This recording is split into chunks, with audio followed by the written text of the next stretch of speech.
Rel, what's going on? How y'all doing? Feeling silly. Talk to me. What's going on in here? Mic check, mic check. Let's make sure the levels is good first. See what's going on. People. Sunday. What's going on, Lydia Master? What's going on? Lead me run. All right. Okay. So y'all ready with the Call of Duty stuff already? Y'all ready? Okay, Asante, my mans. What's going on? What's going on? Plague injected. Asante, you might check the DMs right quick. I have some special guests that just rolled in. Special guests that rolled in on the game. Mic check right quick. I got you live with the people right now. Give me a second. I just want to talk to them right quick. Derek K, what's up, man? What's going on? Gerald Mack, DOG, what's up, man? Sam Davis, what's going on? Christopher Hart, I see you. Okay. Flag infected. Dreadpool, what's going on, brother? Good to see you. Yo. We're going to do, Valari done pulled up. So I got to do some mic checks with them right quick. But I will talk to you. Can't stop to check your DM. And I will see y'all in a minute. And we're going to get the Lords in here. We're going to get the Valari in here. We're going to talk a lot of good stuff. So good to see y'all up in the chat early. And I will be back.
Hear ye, man. Welcome to the show. If you would not mind, go ahead and find yourself a spot, get comfortable, grab a snack, do all that good stuff that we need to do, and we're about to get started. It's not important who I am. What's important is that you are pulling up to the Iron Lords podcast right now as we speak, and I guess I'm here to keep you entertained until it's time to get this show started. So look. Y'all done messed up and turned me to an animal. And haters be swearing they real, but come to find out that they really mechanical. And yeah, I be eating these rappers, but that's all a part of me being a cannibal. And they say I'm better than money because you can bank on me being accountable. I know a million rappers that don't want to be on a song with me, that's understandable. I kill a beat and they want to compare me to Freddie and Jason. I'd rather be Hannibal. They be like, why use a video game? Just be original, y'all too dramatical. I know it's random, but I am addicted to flipping the sample and making it flammable. This is that yoga, fire, flame. They think it's arson up in the apartment, they call it department and I get the blame. Still I be running, collecting them rains. You just a target when I'm in the range. I was the hardest to start regardless back when you was messaging people on AIM. Check my vocals, all on Twitter, but I'm anti-social. Love my city, but I'm still bi-coastal. I got let's switch that up. What is you doing? What I want to do? Don't stop. Nah, that was dope. I'm just Keep that going.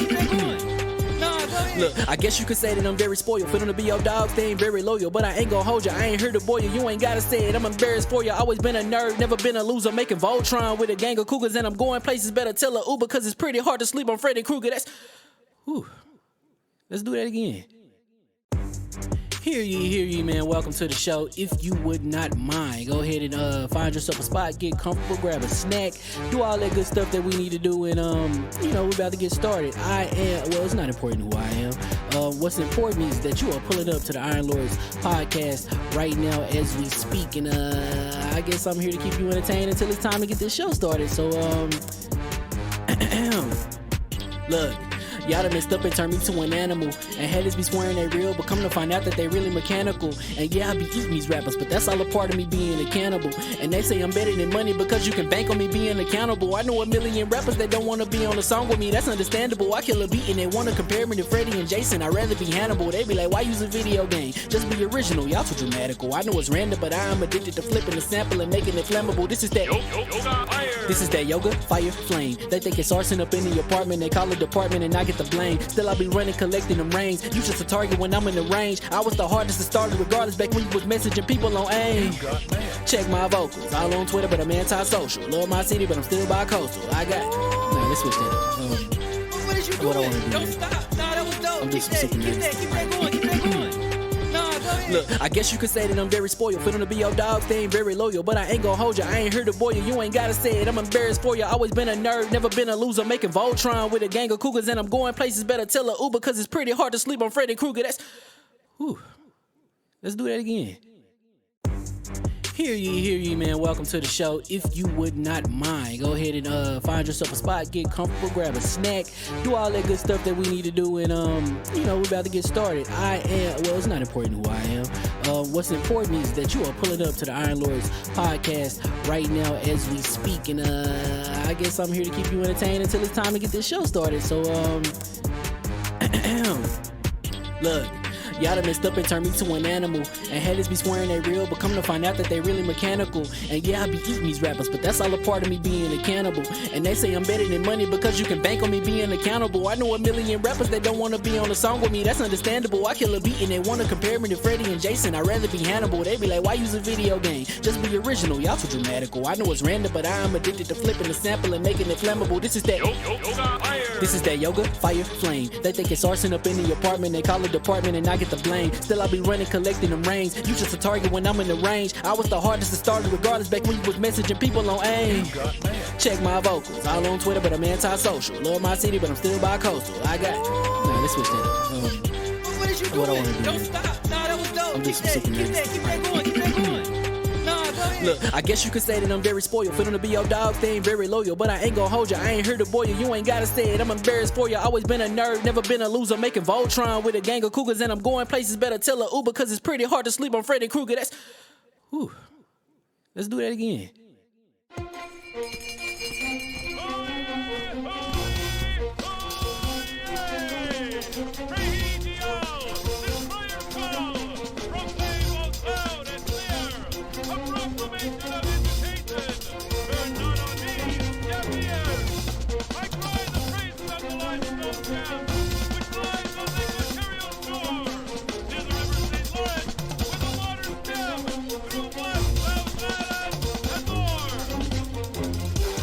I'ma just chill and watch them and eat snacks in the attic. I wanted to chill with the pack and be like a young wolf, but then they would mistake me for addict. If I can imagine, it's cool to give you some advice, then invite your girl to your squadron. Cause if you don't give her that option, you gon' be single player like Sovereign. You gon' get tossed in the bushes by King David. Royalty and not a pretender.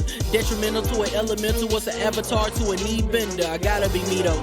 I know it's my destiny, word to Cognito. Who cares if you fly, if you still a mosquito? You swear you ain't stuntin', but really be Steve-O. You like to collect stuff and that's cool, but I got bad news. Even if you really was that dude, King David still be the king of the statues. Since a juvenile, I've been cursed with a curse to be musical. And if you hate it, we'll meet in the crucible. Other than that, then it's cool and it's beautiful. We let you know that your dreams are pursuable. Whatever you wanna do, then it's doable. If you got work on a Sunday, it's suitable. Cause you can listen to this in your cubicle on the Lord's Day. Woo. If you got work on a Sunday, it's suitable. Cause you can listen to this in your cubicle on the Lord's Day.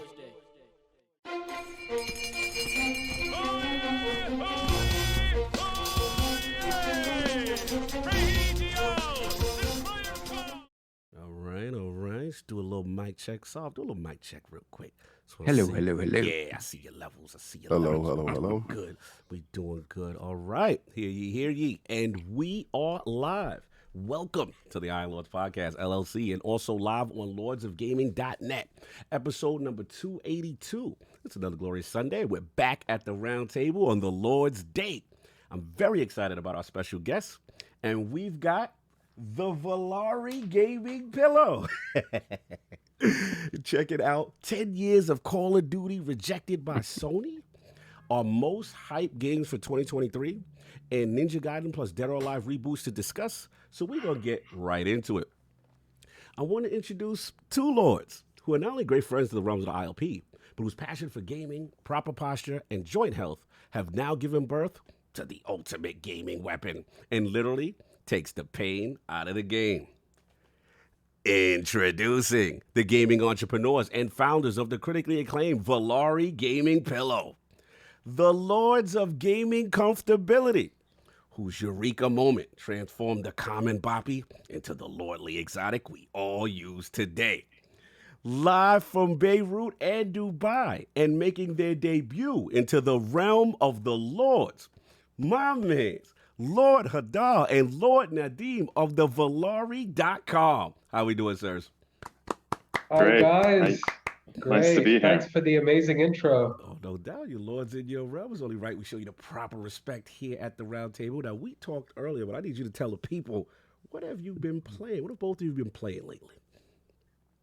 Nadim, you want to go first? So on Xbox, I've been playing some Grounded. Just telling you earlier, I've got a friend who's like really into it. He's doing all the hard work. I just pop on when I have a minute. He's building all the buildings. Yeah, he's building everything. He just waits for me to do the story, and then we go explore together with all this like awesome armor that he gives me. Nice. So I've been nipping in and out. I don't need to watch YouTube videos or any of that. It's been good fun. And otherwise, I'm playing a lot of Civilization 6 as usual. They just did a new update. So yeah, it's been good. Good. I like those titles. Civ 6. Okay. Hillal, what you been playing, man? Yeah, I've been hitting God of War pretty hard. Boy. Since that game came out, that's all I've been playing. Before that, I was hitting Plague's Tale. Really enjoyed that. That was really good. Nice. And next, I'm probably going to try Pentiment. I'm quite interested to see what that's going to be like. Looks like a very unique and interesting game, so I definitely want to try that out. Yeah, highly recommend it. Again, if you're a fan of the time period, and if you like kind of like, I would say like dialogue, but RPG with choice and a murder mystery. Yeah, it really tremendous writing. Highly recommend it, man. It's really cool. Why it really appeals to me is like I grew up playing the point and click adventure games like Monkey Island and King's Quest and like Like those old school games, that's what I grew up on. Like Same. those are like the best games for me growing up. So I think it brings back that vibe a bit. So I definitely want to try it out. No doubt, yeah, man, absolutely. I'm the same way. A King, remember the King's Quest, and you know what I'm saying? And oh yeah, Monkey Island. I think that was my first PC game, Monkey Island. Yeah, I love that stuff. The mystery, figuring things out. Yeah, exactly. Yeah, no doubt. Yeah, they just re-released Monkey Island inside Game Pass. So I think that was just like to get people warmed up and ready for like Pentiment. Like, hey, try this and then try Pentiment. Yeah, a lot of people love those styles of games. And of course, you know, we got the four. Well, we're missing one horseman. We don't know where he is, but everyone sends some love out to Attic, man. I know he wasn't feeling well this week. You know, he said he was going to try to give it a go, but I'm assuming the medication and whatever's going on, you know, hopefully he's doing all right. Send some love to the boy, you know what I'm saying? But we still got the rest of the horsemen here in the realm.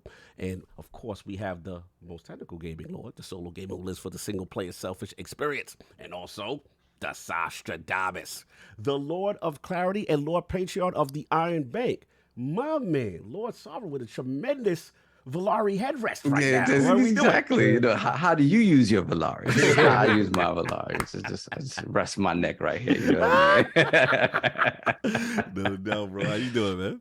I'm doing. Everybody's not doing it. Everybody's not feeling it. Yeah. So unfortunately, I'll have to get out of here in a little bit. No. Nephew's 10th birthday party. You know, this was planned. No, I'm talking about super chats.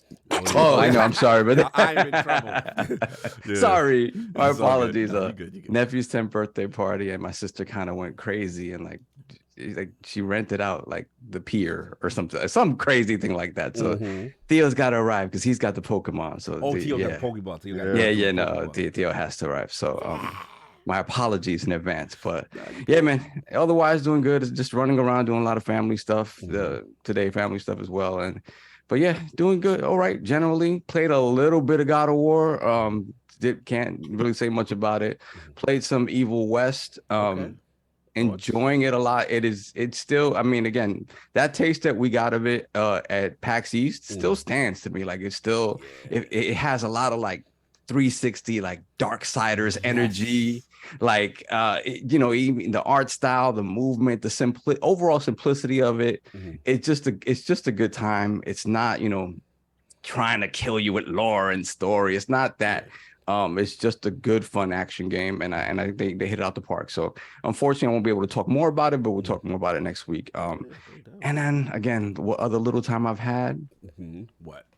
Vampire Survivors. Talk about it. It's a big one. What is this game that everyone is talking about? It is Hillal. It is the simplest sort of dopamine hit game you can ever. If you looked up in a dictionary, and if a caveman walked out of a cave today and said, "What is game?" this is game. Okay. Break it down. What is the thing? I don't get it yet. I haven't played it yet. So what is? I see them attacking my man King on Twitter. Oh, I don't care what they say. Yeah. So what is one word for this? Crack. That's all it is. Crack is all it is. That's what everyone crack. says. It is, like I said when I talked about it initially, it really is just it. You pick a character, right, and the character starts out in a different stage every time. You basically start off with one ability, right? This character has whatever they throw out, like a magic, or they throw out like a projectile, or they have some sort of defensive quality. And as you kill enemies, all you're doing is running around and trying to avoid these enemies while killing as many as possible. As you kill the enemies, they drop little XP points that you're supposed to gather. As your XP goes up, your level goes up. Every time your level goes up, it unlocks the ability for you to unlock another either projectile, another power, another defensive or offensive buff, speed buffs, things like that. So as you continue to try to avoid and kill these swarms, you keep getting stronger and stronger and stronger. And the swarms keep getting bigger and bigger and bigger.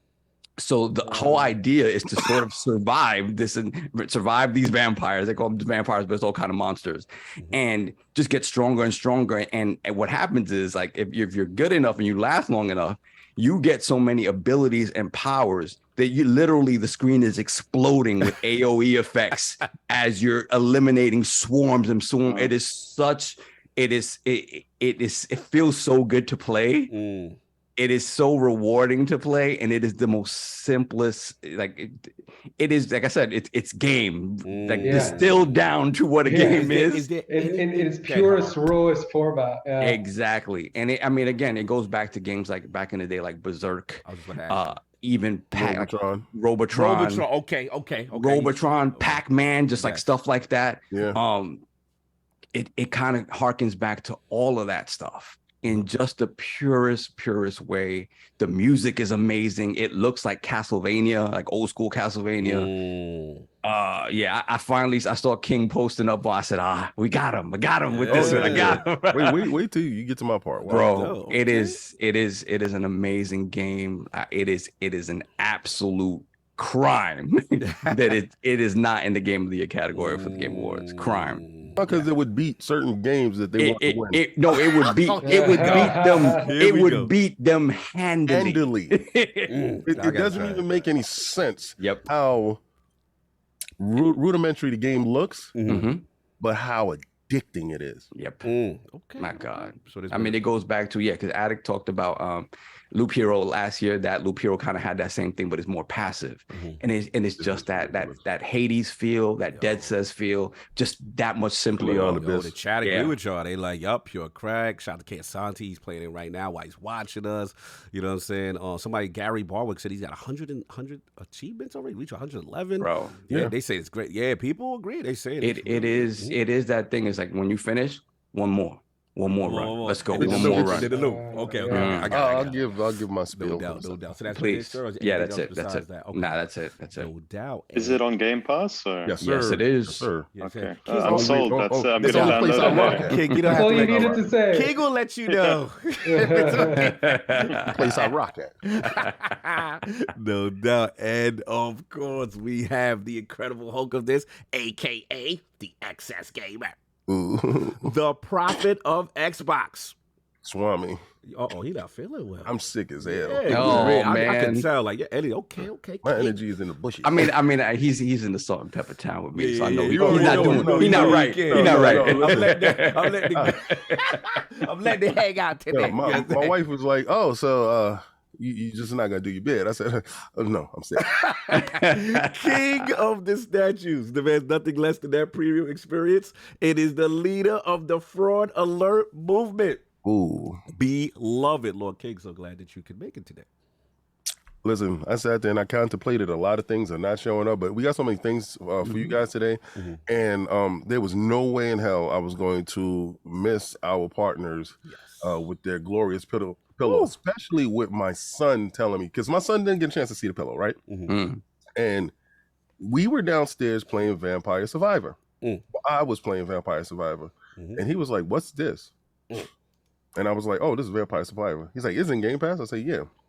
So he takes my pillow and he goes, "Wow, this is nice." And I'm watching him. He goes, "It feels so good." Then he locks himself in. He did the lock in. Yes. Oh, it's perfect. This is the ultimate gaming pillow. Yeah. I said I wanted to record him. Because that's literally an infomercial. Yeah.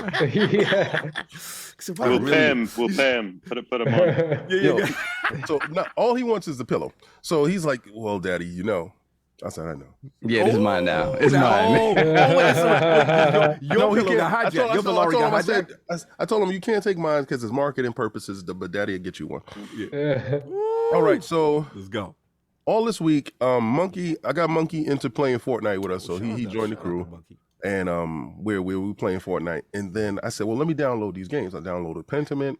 I downloaded the Call of Duty because we're supposed to be playing with y'all guys. Yes. And I downloaded Vampire Survivors. I said, let me get some God of War in. But Vampire Survivors popped up really quick. Let me check it out. Yeah, let me check it out. Famous last words. This was 3 o'clock in the afternoon. 4 o'clock in the morning. Did you hear me? Wow. This was 3 o'clock in the afternoon. 4 o'clock in the morning. I said, no, I can go upstairs and go to bed. This game is probably singly, because I love roguelites, right? The most addicting, crack-filled game ever, because they know how to hook you. Yep. It's like 6, 7 stages, some bonus stages, and each stage can be played in hyper, fast, or with alchemy or whatever. And they have like 20 different characters that you unlock, but you have to pay for them, right? This is like Robotron, the natural evolution of Robotron. Oh, I remember Robotron. Classic. So as you go around the board and you're killing stuff, you're grabbing all these points. And there's other things that can help you buff up. Now, I know Solve went through that. My addiction is getting out the new characters to see exactly what their buffs are. Yeah, what they can do. Yeah. Because each character has a different special that they shoot out, right? Some is rudimentary, but then when you get into some of the obscure guys, like this, I got this Bigfoot dude who shoots out cherry bombs. And then I got this witch that shoots out cats. There's one girl who shoots out a mana spell. These spells, when you hype them up, and you have to look at them, because if you pair them up with certain spells, because there's certain buffs and then there's certain weapons. Yeah. If you pair the spell up with the weapon, you can evolve it to its highest form. Oh, okay. So you have to look and see. Excuse me, sorry. You have to look and see what is going to evolve your weapon. So what weapons you're good with, like if they have a natural innate weapon that shoots up and down, then you want a weapon that's going to go out and forward, like the whip. Right. The whip, if you get the blood whip all the way up maximized, it gives you health every time you kill somebody. So you're standing there beating the brakes off of everybody, healing yourself, and you're walking, and you have to get to certain spots. And there's bosses in this game. Yes. This game has everything. And I know why it's not in the Game of the Year category, because literally there's no game that you can put up there to say it can beat this, because you're not going to play this game. 120. Huh? What about that? What about the graphical fidelity? I don't care about that. Listen, I came from Atari 2600. I came from, and it looks good. Yeah. Excuse me. It's that old school Castlevania. That's what it looks like. All right, so that level of sprites on the screen is supposed to cause slowdown. It doesn't. This guy is a genius. He worked his engine, and I don't want to hear anybody saying that this game is ugly. He worked his engine to the point that you could put millions of characters on the screen without slowdown. Gotcha. And he did a really good job. So, excuse me, sorry again. No doubt. So you've been rocking it. Okay, yeah, King not feeling. He clear. You know what he got to do the extra call. The pause. Yeah. He did the pause call. But now I'm hearing great things about it, and I got to try it. Now you good. You got to know you know. No. But I'm saying I hear really good things about it. Everybody that I know is playing it is raving extremely. Best high. game. The best game in Game Pass right now. So King, what's your favorite stage? The bonus stage with the bones. Okay. Did you get that giant awesome. spinning bone that you got to kill? Yeah. I think so far my favorite stage is actually the second stage, the library.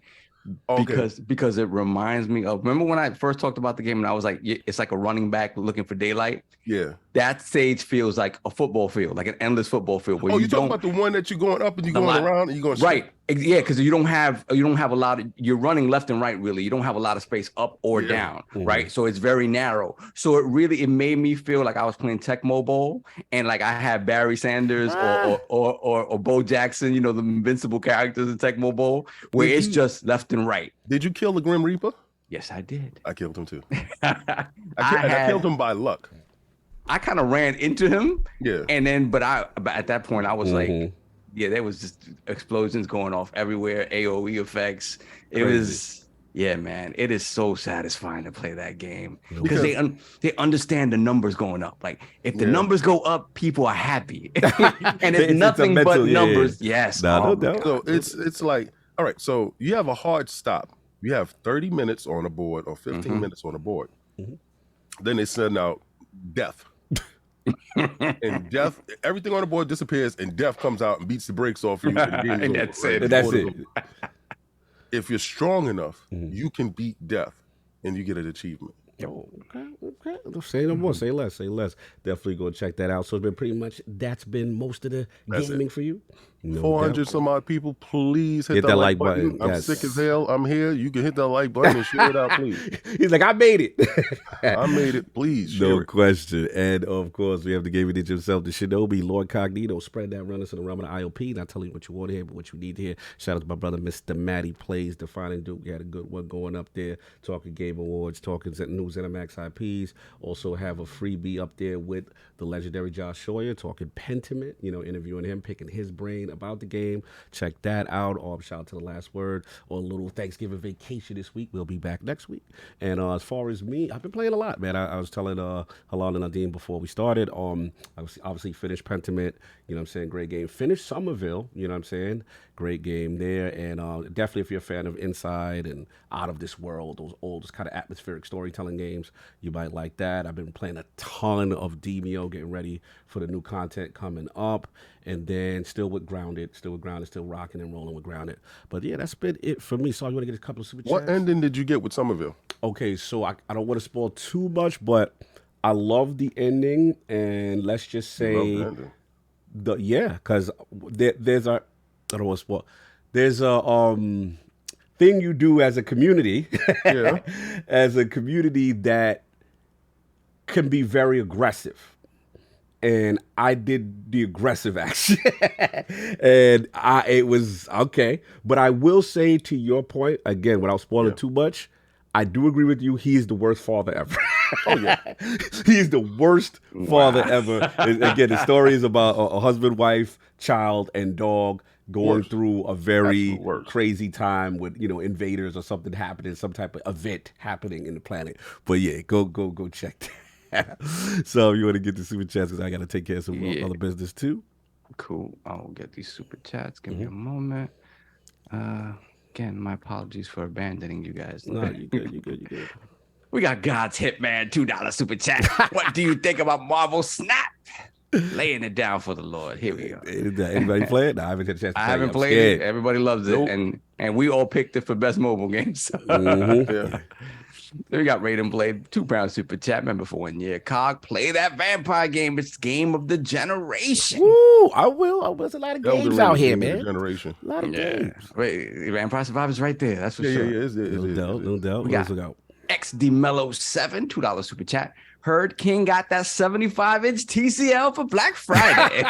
Yo, King, you pulled it off? You got that doorbuster TCL? I'm sick. I'm not answering. You're not answering. No doubt. I declined to answer that garbage. TCL look nice in the crib. Then we have Kuno Matt with the 2 CHFs. I have to look that up. My apologies. Always nice to see the Lords on a non-TCL 55-inch OLED. Wow, they go hard against TCL today. We got Gaming Forte, member for 35 months, Lord Bronze. Cog, time to bend the knee to Jimmy G. Oh, the homie got y'all looking like a Super Bowl contender. Yo, are you his agent? Like this man goes silent for months, for weeks. Right? Then pops up when he have a good game and throw 4 or 5 slants that any other quarterback can do. But I ain't gonna get into it. I'm gonna let you have your moment. I know you feeling good about your man. Actually, check your DMs, sir. Forte, I miss you. I haven't talked to you in a long time. Check your DMs, brother.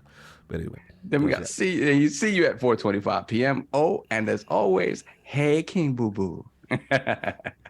Hey Forte. Tradition is kept, no doubt. Even a little delay. I'm sorry. Still did it. Tradition was kept, no doubt. Then we got Mr. Irishman, member for 16 months. Missed last week's ILP live, but it made a 6-hour tattoo session feel like 4 hours shorter on Thursday. Looking forward to today's messiness. Glad to provide you comfort to your tattoo. Continue. Then we have Dead Planet, $2 super chat. Thoughts on if Xbox holds back from TGA due to ABK? I certainly hope not. I'm fed up with all of this. Yeah, we are tired of it, But hey, I hope not. I would hope that doesn't affect. I hope not. Reviews. I mean, Sony hasn't held back, so I don't see why. I don't see why either. Then we have Resting Craig Face, $5 super chat. If there's ever a Vampire Survivors 2, I hope it goes up to 16-bit graphics. This game is so addictive. Yeah, I hope they do like the Messenger thing. Yeah, when Messenger did the they 16-bit make upgrade. another one Yeah. 16. That'd be nice. That'd be awesome.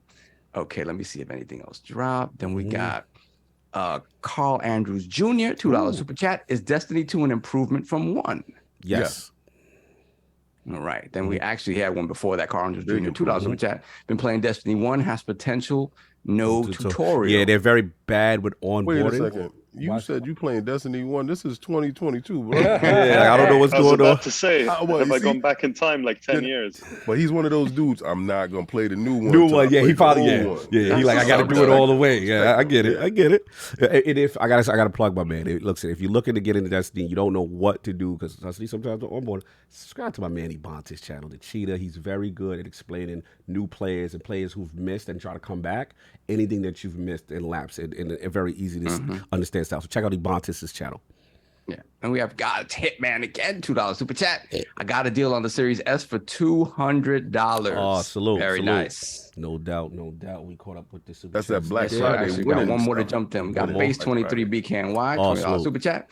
Thoughts on God of War Ragnarok selling 5.1 million, and is the $70 game discussion over now? King.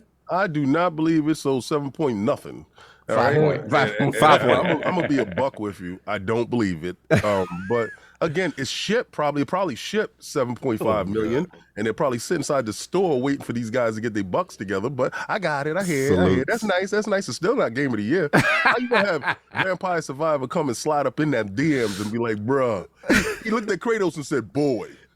Here we go. Here we go. These are the last two. Salute the Pokemon. People saw the Pokemon numbers. Oh yeah, Pokemon did what, 10 million? Yeah, Pokemon did And that was crazy. sold.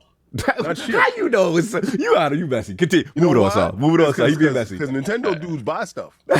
You being messy. Yeah. Continue, Sal. And then we got a Drunken Ninja member for 27 months. Been a long year, but grateful for the community for being here. Blessings. Salute. Oh, thank you. Lords. Blessings. sir. Salute. Then we have Lord Metroid just doing a super chat before Saab leaves. Bendito. Oh, we should have Sal for at least the Valari segment, though. Yes, I am here. So stop right. super chatting so we can move on. Yeah. Stop being generous. Stop being generous. So we good. We caught up there. Yes, sir. All right, no doubt. I do have to pay one more set of bills before we start. It's that time of the month really quick, man. LordsOfGaming.net. We got to salute the amazing, tremendous writing talent that we do have here at the website. You know, every month this is a very competitive award, and I want to make sure that we extend acknowledgement properly to the team and everybody that is in the site definitely has a legit chance of winning this award. It is some of the best. So it's time to celebrate, though, a specific scribe who went above and beyond in the month of November. He kind of dominated the box office, you know what I'm saying, as far as our movies and entertainment section of the website with Black Adam, Wakanda Forever, even told us about the Gears of War Netflix series coming. So I proudly present the winner of the Lord Dizzy Lognet Scribe of the Month to Lord David Urion. Salute, my brother. Salute. He did a fantastic job. Now, I know he couldn't make it specifically to get his award, but he did leave a little something for us to show. Hey everybody, it's David Urion, writer for LordsOfGaming.net. Just want to say thank you for being Scribe of the Month. I appreciate it. It's been a long time coming. I've had a nice little break for a while due to some personal issues. It just feels good to be appreciated. You might notice that my work is mostly entertainment, movies, comics, stuff like that. I do write occasional gaming stuff, but I do appreciate it. You guys have a great day. Thank you. Salute to the legend, David Urion, taking that award. Again, good to have you on the site, brother. Love the diversity that you bring to the site, and the energy, man, makes us better. Salute to you, and thank you for that. And make sure you hit solve up so you get your reward. Yes, sir. And of course, we do have one more award that we want to give out. And again, this is the Lord Dizzy Editor of the Month award. It's kind of respect the people who nurture the talent, who are the unsung heroes behind the scene with editing, teaching, doing a whole bunch for the lifeblood of the site. And this editor, in a short time, has been extremely reliable. He's extra passionate when it comes to Warframe, triangle strategy, you know what I'm saying? Persona 5. And we definitely and he actually has a great what you call a review out right now. Bayonetta, you know, say review right now. Check that out. So we probably present the winner of the Lord Lognet Editor of the Month award to my man Flame, aka Lord Joseph Repko. What's going on, sir? I see you in there. You look like you're struggling with your mic though. He's in there figuring things out. I can see. He's got the intense look. But he can't. I don't know if he I would like to say thank you so much. I worked really hard on Thank you, Flame, man. we gonna speak in behalf of Flame. Flame's figuring something out. I'm gonna tell you, man. Sometimes I play Halo and I love it. And I love it so much. And Bayonetta 3 sucks. Thank you. Yeah. And sometimes, even though I cap about Warframe, I'm secretly a Destiny fan. And I love Destiny. I'm gonna do the speech for him. I love Destiny with all my heart. And Halo is the greatest game. Thank you for this honor. Goodbye. Oh man, poor Flame. Oh, he's trying to figure it out. Hold on, let me just tell him real quick. It's the moment where it happens. Yeah, poor Flame. I wonder if he heard us. I don't. He has it. I can tell he has it because I'm Don't worry, slandering. He will always fight me. He sees it back. Yeah, poor Flame. Yeah, he's got some technical difficulty. Don't worry about it. Yeah, unfortunately, we got to move on, brother, because I got some patient guests. But let me get this last story. Free R. Kelly, $5 with that. Sold my PS5. Sony is finished. They ruined The Last of Us, God of War, and Uncharted. I don't know what to hold on to for now for hope, but Callisto Protocol, everyone. King, what's going on with your man? Kelly's just feeling it. That's right my now. guy. He came over. He came over. You know, I sent a couple of goons to him in prison, and he sees the light. Oh, you pressed him into this. Yeah. I send the bandit over to him. You know, I want you. And Don't do that. Don't do that. Don't do that. Let's put the crest in the chat for King's number 3rd believer. Welcome to the realm. King's number 3rd believer. No doubt. Hopefully, Flame can get it together. But I do got to start, brother. We all set up for the super chats. Let's do it. Yeah, we're good. All right, cool. Let's go. Man. So, 1 second. All right, cool. Now we got into what the Lord's been playing. Got to focus on our very patient guest. You can hear me. There we go. All right, cool. I'm sorry. I can't hear anything through my headphones, and I don't know why. Oh, okay. It's fine. You didn't miss anything. Yeah, do me a favor. Send him, When you play it back, you'll love it. yeah, send him a chat. We got a job before the call on this one right now because we're definitely running late. Yeah, we got to get these guys. Yeah, because we're definitely running late. But I'm sorry about that, brother. Hold on a second. Okay. Wait. Can you hear me now? Please. Yes. Can you hear us? Oh my God! There we go. All right. Cool. Yes. Speech. This is embarrassing. Nah, I'm so you good, sorry. brother. I didn't even hear anything. Nah, you good, brother. I knew But something was anyways, up. I'm just gonna pretend like I heard everything that you guys were saying. Yes. Anyways, it's been an honor to write for Lord's Gaming for over a year now and be part of the editorial team and be inspired by all of our amazing writers, especially David. Yes. Who is our Scribe of the Month. Yes. In fact, the one article that I've actually been proud of to make for the last couple of months has been that Thanksgiving article where we literally had everybody submit something and make like an article basically saying games that we're personally thankful for and everything like that. And Yes. David makes a lot of those joint articles, and I would not have been inspired to do that if it wasn't for him. No doubt. Veteran. Salute to Dave, man. And salute to you. Salute to you for being reliable. Salute to you for the consistency. We really appreciate what you do on the site. And I made sure to slander that you said that Destiny was your favorite game, Warframe's trash. I wanted to make sure that the people knew how you truly felt about Destiny and spread the good word. Sorry, come again? And again, you got the Bayonetta article out, right? The review out, right? Yes. Nah, good. Yes. Dude, tremendous job, man. Always a pleasure working. You always bring a smile and jokes. Brother, enjoy your Sunday. And again, thank you, editor of the month, Joseph Repko Flame. Y'all too. I'm making sure that I'm watching you. And likewise. And on the I want polls. to go back and listen to that. But we do gotta run, brother. Again. No, that's gonna be a fun one. But anyways, I apologize to the great Valari No, you good. royalty No for worries. basically causing a scene. That was not my intention. I don't know what's going on with that. You're good, brother. You're good. Enjoy your Sunday. Y'all have a great day. No doubt. All right. You already know. And we are moving on. So now we've been very patient. We got into what the Lord's been playing. We paid the bills, logged that, and all that good stuff. But we got to switch our focus to Lords Hillal and Lord Nadeem, their video game system history, their journey into becoming entrepreneurs, and of course, what led them to reducing those physical pain points for gamers by creating that ValariGamingPillow. So let's start with Lord Hillal first. What are some of the first video game systems you had, and what got you into gaming? So for me, it was PC. So I grew up very much a PC gamer. So yeah, it was just all PC back in the day. I didn't even have any of the really early consoles. So yeah, I was a PC guy. A lot of point and click adventure games, like I was saying before. You know, King's Quest, Monkey Island. The Indiana Jones games, you know, those were the sorts of games I love to play. And then as well, like the strategy games, Command and Conquer was a big one for me growing up. And then kind of like I fell out of gaming for a bit, like a couple of years. And then I remember the Sega Dreamcast came out, and that kind of brought me back into gaming a bit.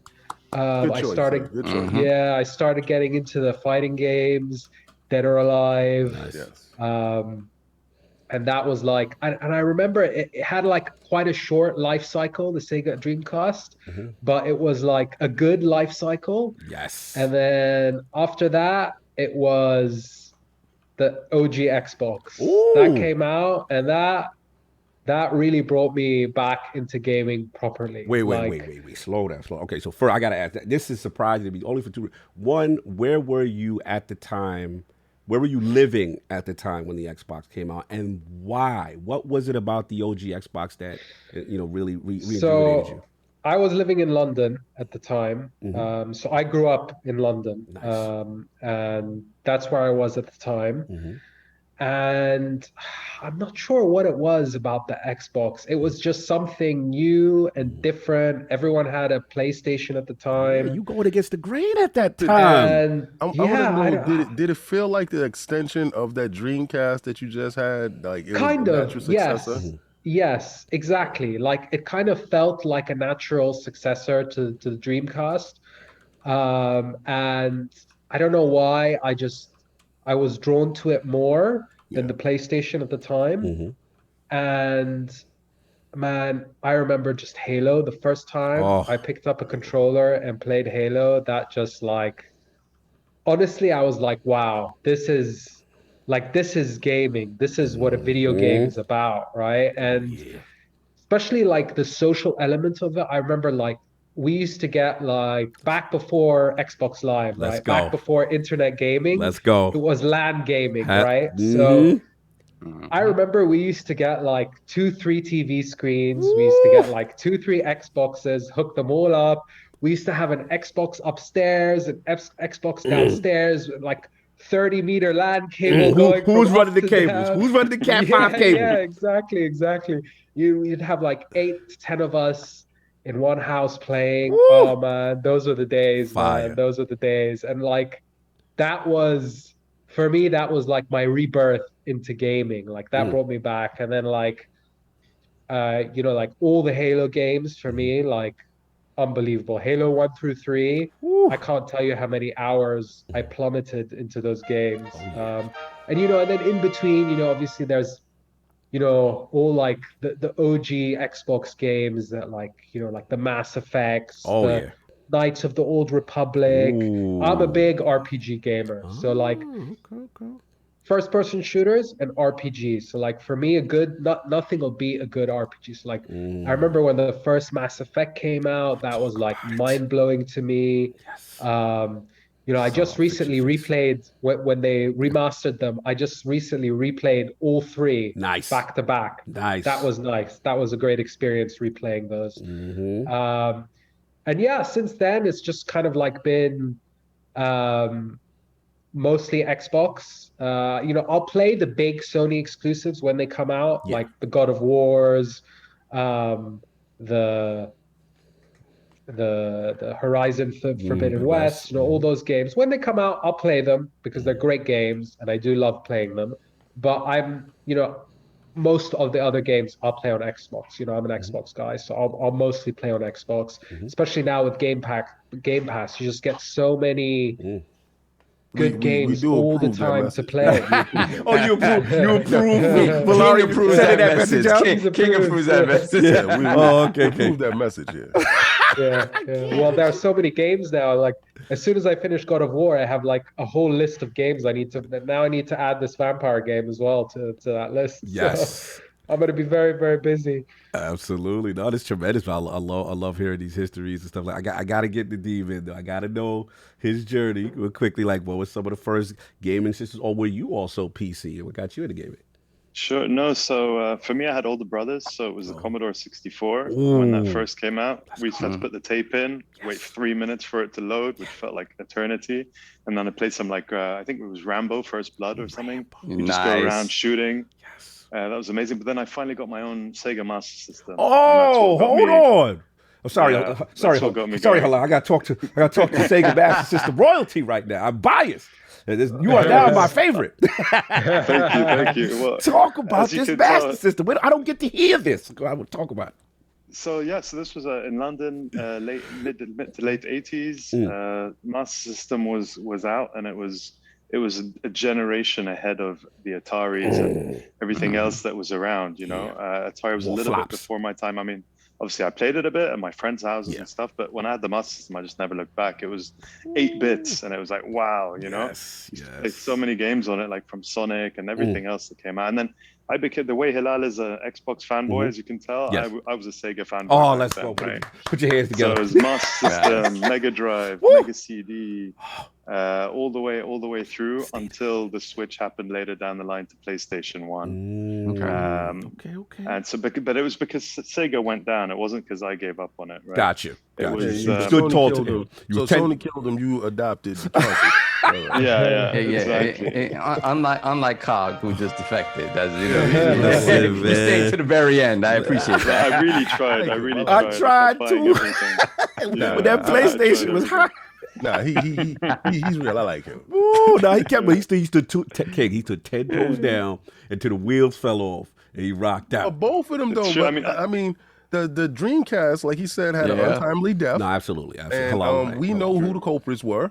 And you don't get Xbox is gonna get revenge for you. Don't worry. No doubt. So Tower Power, and then from there into what was it the PlayStation, and then what was the next progression after? Hold on. Did you get a chance to make the giant Tower Power, the Mega Drive, the Mega CD, the 32X? Yes. You did it. I don't know about 32X. I had the Mega CD at one point, and there was one game that was really amazing on it, and I don't remember what it's called now, but I remember sinking a lot of time into it. Open Night Trap. Yeah, maybe it was like this atmospheric. Anyway, not to dwell on that too much, but like I played a lot of Master System, and then I also kind of flirted a lot with PC when it came to Command and Conquer Red Alert, which I was like, I love that game. Like I'll still play it today every now and then. Just it's like a meditative state for me. Just like repeat. The way you were talking about from like 3 p.m. to 4 in the morning, that used to happen to me with Red Alert, and then I'd play multiplayer against some friends who'd then never play me again because I beat them like so many times in a row. Okay. Not to flex, but I'm pretty bad at most games, but I was pretty good at that one. Oh, that was your joint. Okay. I see what it is. That was my thing. No. And then after that, PlayStation 1, Virtual Fighter just changed like the game for me. Like it was like the graphics, seeing all this game that we used to play so many arcade games. Right. We used to go to this place called Trocadero in London, like millions of arcades, and spend all our pocket money there. Yes. And so Virtual Fighter was like, suddenly took that and made it 360 degree 3D graphics, and it was like, what is happening here? Absolutely. It was just an evolution of gaming, Absolutely. And then never looked back. Then we were playing a lot of football games back then, like what you call soccer, Pro Evolution Soccer, way before the FIFA. And back then it was like Hillal was saying, it was all about the people coming over, sitting on the couch next to you, the side of gaming that's disappeared a little bit now. And then we switched to the Xbox for Halo. That was Hillal probably talked me into it. I think that's probably why I got one. I was just about to that ask was y'all, like, me. the Halal, like, did y'all, I was gonna say, like, did y'all were friends before, like, all the business, and like, okay. Oh, we've been friends since we were 14, 15 years old. We've known each other a very long time. Like it's nice because most of our friends group are like that. Like most of the people we still communicate with and play with online, we've been playing with for like, now we're all in different countries. We've moved to different countries and stuff, but we still play together online all the time. We have a group in WhatsApp called the OG Destiny group. Oh, let's go! Talk about it. And that's our group. We went from the Halo group to the Destiny group. And yeah, we've been playing together for like 14, 15 years. That's fine. I love more, love 20 to hear years. it. It's crazy. More. The more you think about it, the older we get. It's a bit depressing. It's like Let's keep it at 25 15 years. Let's keep it at 15 years. Listen, that's why y'all OG Iron Lords like us too. Iron Lords have significance today. We're seasoned. We're grizzled veterans. See the exactly. We're veterans. No, I love to hear it, man. This is so cool. Just hearing the gaming stories and stuff like that. So obviously, I want to talk about, one thing I respect, honest, like the next step. And obviously, we love this product that you have, the Valari. But I want to talk about like the eureka moment, so to speak, right? Where it kind of the origin story of the Valari. So I don't know if it's Nadim or Hillal, whoever wants to start first. Like, how did this happen? You put it together. Sure. So much like you see me now, I was kind of sitting on the couch. It was during lockdown. I was probably playing Destiny because that's all I was playing for a long time. And I was always someone who had I had back issues the last few years, and like always liked to be comfortable. So when I sit down, I'd put like one cushion here, one cushion there, one in the middle, try and find a way to basically be comfortable while I game to avoid the kind of shoulder pain, neck pain, etc. So I had my setup. I was always comfortable when I gamed. It just took about 7 pillows to achieve it.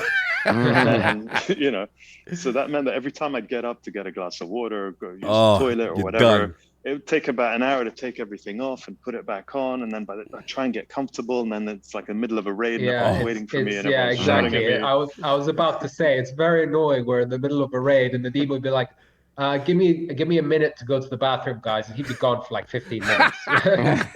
He's just putting the cushions back. I was trying to get comfortable again. So that was the first situation. And then my wife was pregnant at the time, and I saw this boppy lying around on the couch, right? And it's one of the kind of soft ones with the beanbag filling in it. But I liked the idea that I could mold it to the shape I wanted. So I put it like the Valarias, I put it from here and I wrapped it around, but it was still on top of like the multiple cushions. It just replaced like 2 of them maybe. And it was like perfect, except that I still had like 4 cushions underneath the boppy, right? So I was like, well, okay, so this shape gave me the idea basically. And I was like, you know what I need? Instead of all these pillows, I need one pillow to rule them all. What you need? And that's when the Valari was born. Like in my mind, I was like, just a gaming pillow, a pillow for this shape that's thicker, that can absorb my upper body and my arms, and like just let me be comfortable while gaming, basically. And that was it. That was a eureka moment. That was the moment. Look, man, I'm glad you said it, because one thing as gamers, like we don't realize how bad our posture is and how long we've been gaming. Especially, you mentioned Destiny, like Hillal, right? How those raids, you be in there 3-4 hours, somebody keeps wiping, you got to do the whole thing over, and you're in these positions for so long. It stops me from hunching over. Yeah, the lean forward effect, right? Exactly. It stops the gamer lean. Yes, gamer lean. You're so conscious in straightening up your spine. And if y'all was noticing, that's exactly what I was doing when I'm sitting here. You straighten up your spine because you can feel the tension on your back.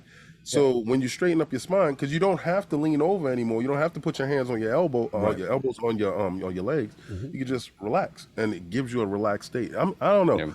You came up with something that was mind blowing, because it's absolutely a game changer if you're sitting there for hours. I was playing Vampire Survivors, and I didn't know how much time passed. And it's the simplest thing, because it's like your propensity to lean comes from the fact that when you just start going forward, and there's nothing to stop your arms from going forward. The moment you hit that pillow, though, boop, oh, I'm right here, and there's no need to move any further forward. And it's just like, again, sometimes it's the simplest solutions, and it's right in front of you. You don't even realize it. No doubt. Yeah, I don't pretend to be like a rocket scientist or anything. It's not. You didn't do a mathematical equation. You know? Yeah. It's not a cure for cancer or anything, but it was just a simple solution that presented itself, and I was shocked that it didn't exist. Basically, first thing I did was try and buy one online. Right. I was like, okay, where is this idea I've had for a pillow must exist? And I looked it up and I couldn't find it, so I called Hillal up and I was like, Hillal, I've got this idea. I was about to ask you, what was the next step? How you call Hillal? So how that conversation go? And so Hillal was like, okay, sounds interesting, but I need to visualize it. I think he was struggling to visualize it. So I made a prototype and sent it to him like a few days later. And then Hillal, you can carry on. What did you think when you got it? So basically when Nadim first told me about it, I was like, is this Nadim just being Nadim? Right? Because Nadim can be a bit like what is Nadim being Nadim? Nadim can be a bit precious at times. So I just thought to myself, is this Nadim being Nadim? Or does he actually have something here? Because I also have the same issues. Obviously, we all do when we game. It needs to be, you need to have a certain level of comfort when you game. Otherwise, it's just not a very enjoyable experience. So, he told me about it. I was like, okay, well, let's see what the prototype is like. And once I got the prototype and I sat down with it, I was like, oh, okay, now I get it. Like, it's one of those products, when you hear about it, you're like, yeah, that could be good. Right. But once you try it, you're like, oh, wow, yes. No, this has really changed the way I have to play now. Like now, I cannot play without it. Sometimes like I'll sit and I'll forget to put it on, and I'll be like, there's something wrong. Something wrong. Like there's something missing. Yes. Oh wait, where's my Valari? I'll pick it up. I'll be like, yeah, there it is. There we go. It is. Now I can play. And it's just completely changed the way I game. So yeah, when once like I realized, okay, we have a product here, because my background is in startups. So in London, I was saying I grew up in London. I had a couple of startups, and my background is all in startups, and I'm operations. So like I'm used to building companies. Nice. So that's why Nadim came to me. And like once he came to me, I was like, okay, this is an idea. We have something here. So let's do a bit of digging. Let's see what's out in the market. What is the most comparable product out there? And the most comparable product out there is the Boppy, right? It's a nursing pillow. That is what most people, when they see our product, they're like, oh, it's a nursing pillow. And what's important to understand is that while the shape is similar, what we've developed is quite a different product. So a nursing pillow is designed for a baby, for nursing a baby. So they're generally quite small, they're quite thin compared to our pillow. And they don't use the most premium materials because they're designed to be spat on, essentially. Yeah, that's a good point. That's a good point. They spit a lot, they burp a lot. Yeah, exactly. Amongst other fluids. Yeah, lots of other fluids. So the materials used are not of the highest quality because they don't need to be, right? That's not the product they're creating. What we wanted was a product that is very premium, has a really nice feel, because frankly, you're going to be putting your arms on it for hours on end. I rest my arms on this thing for hours and hours. So we wanted something that feels really high end and premium. The filling we use is a lot thicker and more supportive than what you would find in a nursing pillow or a Boppy, because obviously it needs to carry the weight of a full-grown human, right? And some of us are on the heavier side. I'm a big boy. I need the support. Exactly. Checking in. Yeah. So it needs to be supportive, and it needs to be comfortable, and it needs to give the right amount of pushback, right? Because you want something that's comfortable, but also that pushes you back, so that you are not, you don't have that gamer lean, right? Exactly. If it's too if it's too soft, then you're just going to lean into it, and it's not really going to help much. Right. So yeah, so once we went through the kind of prototyping phase where we tested lots of different types of materials and fabrics and fillings, and this is where Nadim shines, because this is where Nadim being Nadim is a good thing. Let's go. Because he's really picky, right? So every material is like, no, it's not good enough. No, it's not soft enough. Like that no, premium it's not quite premium enough. Yeah, or we got nice it. enough. Nadim. He's called So- soft. Yeah, he's very, exactly. very So- particular. Yeah, I like things so- how I like things. you Yep, know? yep, yep. He's Perfect. muted right now, but yeah, he's very particular. That's fine. That's fine. I appreciate that. That's why we love it. Well, I mean, that's why we have such a great product, right? Because Yes. you know, I'm more the operations and like the math guy, right? So he'll come to me and he'll be like, we have to use this fabric. I'd be like, yeah, okay, but this fabric is like $30 a meter, so we can't sell the pillow for $300, Nadim. Let's go a little lower, please. Oh, a little he lower, went please. He went for the high end. He went for that premium. experience. He said, you know, you don't compromise see though, those right? It's like we need golden yarn. Golden yarn. I mean, I have some ideas, guys, that one day I will make. Oh, okay. ValariGamingPillow. We get that exclusive. The ultimate pillow. The ultimate one, VIP ultimate. edition. Let's go. But honestly, this one is it's a collaboration and a compromise. Everything's a compromise when you want to mass manufacture something Yes. and make it in a way that can sell and that people can afford to buy it. You have to compromise, and that's where Hillal and I work very well together, because we, you know, I can, like he was just saying, you know, I'll say, oh, I want this, and then he'll say, oh, but that's too expensive. So it forces me to go and find something that's almost as good, but a lot cheaper, let's say, Right. you know, and then you end up coming up with something that works very well, that doesn't feel like it's too much of a compromise. Exactly. And that does the job. Yeah, it's just, the most important thing also, it had to look good. Yes. Like for me, like, you know, my wife's quite into interior design, and the idea of having something taking space in our living room on our couch being ugly, you know, like most like nursing pillows are really ugly as well, right? So it was like, no, we need a removable cover that has to be washable, and it has to look beautiful, basically. And so that's where all the different designs come in. No doubt. Shout out to Isildur's Bane. Lord, can you ask? Isildur's Bane, Isildur's Bane. He said, Lord, can you ask if they will make more Halo pillows available? They're all sold out on the site. Well, actually, yesterday we put a whole bunch on of more Halo pillows. They'll be arriving in end of December, by the 21st of December. So Nice. Yes. And in the Short answer, meantime, you can pre-order them while you already. wait, and while you can go get the waiting, ILP pillow. you can get that ILP exclusive pillow right now, the code True. Lord 15, and get yourself one right now to pre-order while you wait. Exactly. Shout out to Miles. So honestly, to this day, with all the designs we've done, like the ILP one is one of my favorites, because you guys, the logo you have is just so cool, really. Love it. Like it's Thank you so much. and glorious. the black and the gold just work so well together. I love it. I like the white little bumps. Yeah. It feels so premium. Like, I know this is Nadim right here. you know this is his work. You know, I you do. saw the You picture, know you was like, oh, this Yeah, is the Nadim right here. He This had to come out, and he was like, it's just missing something. So, hey, look, can you put little white bumps on it? Yeah, really nice. It's ridiculous. Well, one of the choices we had was whether we do like a screen print or, you know, or like what kind of printing we do for the designs. And everyone was telling us not to do embroidery because it's like complicated and money. expensive. Yeah. But honestly, when you feel the difference between having an embroidery that involves like thousands of individual stitches Yeah. versus like a screen print like you do on a t-shirt, it's night and day, you know, it's like a whole different tactile experience when you touch it. So Yeah, that's why it's important to do that. No doubt. Shout out to Miles Don't PA in the chat. Soft, can we break protocol? We also did get a crazy super chat. Yeah, no, we did. Be We did. respectful, you know. Of course. So yeah, you want me to read Yes, that? please. Okay, so we have actually just got a couple. I'll read them quickly.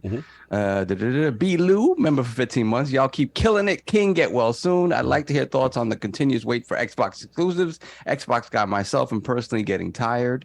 I hear you, brother. Hi, brother. I'm not. Listen, I'm good. I can wait. I got Vampire Survivor. Go on. There you go. And Tai Casaris, $3 super chat. Saab was right. Vampire Survivor is a bad addiction. Yes, No it's doubt. a good No addiction. doubt. Good What's it addiction. got?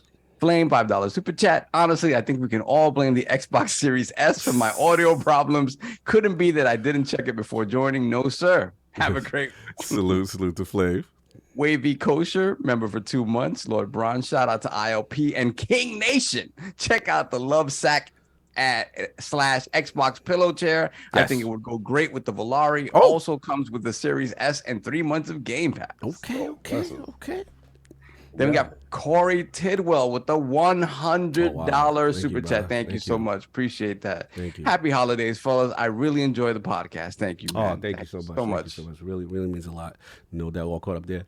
Yeah, man. No, I hear what you're saying on that balance and going for the highest end material, but at the same time, the right price point. At the same time, also you don't want to go too low because you don't want it to be like a boppy. And like you said, the key for me is the resistance coming back on it, because if you're resting your arms on this for an extended period of time, you need that support, and that's what it does. And I think it's pretty amazing in that regard.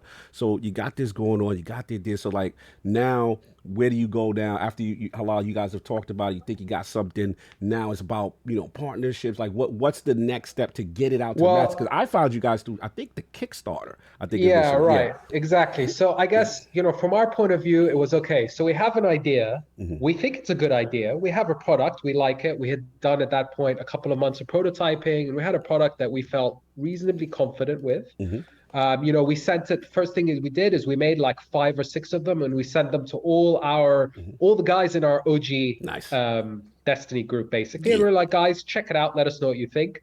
The feedback was good, so people were liking it. We were like, okay, let's give this a go. So we were thinking about what is the best way to get this out in the market, to kind of test it without having to spend a lot of money. Right? Because we didn't want to invest too much money into it before we knew we had a product market fit, before we knew that it was not just, a few of us that wanted this and that there was actually a market for this. So that's when we thought of Kickstarter. So basically, for those people who don't know, Kickstarter allows you to essentially, what you're doing is pre-ordering a product that doesn't exist yet, right? So you're pre-ordering a product that doesn't exist. You're allowing the creators of that product to see that there's a market for it, essentially, and then go out and create the product. So that's what we did. We put it on Kickstarter. We had a very modest target of like $5,000. Our internal target, so Nadim and I wanted 20 to 30,000. That was like, okay, if we get 20 to 30,000 dollars, we feel like we have a product that we should pursue. Right. And we hit $100,000. Oh, okay. Right. So obviously we completely smashed our own target. And the reaction was a lot more positive than we were expecting. We had a lot of people outside of gaming who were backing us. People who were just wanting the pillow to use for iPad use, for mobile, for sitting on their mobile. Funnily enough, a lot of people a lot of women who wanted to use it for knitting. Really? It's something that never occurred to us. But if you think about it, when you're knitting, your hands are in the same position exactly as if you were holding a controller, right? So, or a mobile phone. So it's very similar. So again, we were like, okay, we have quite a broad market here and quite a range in ages as well, from people in their mid-20s all the way up to their mid to late 40s. So we were like, okay, we definitely have a product here.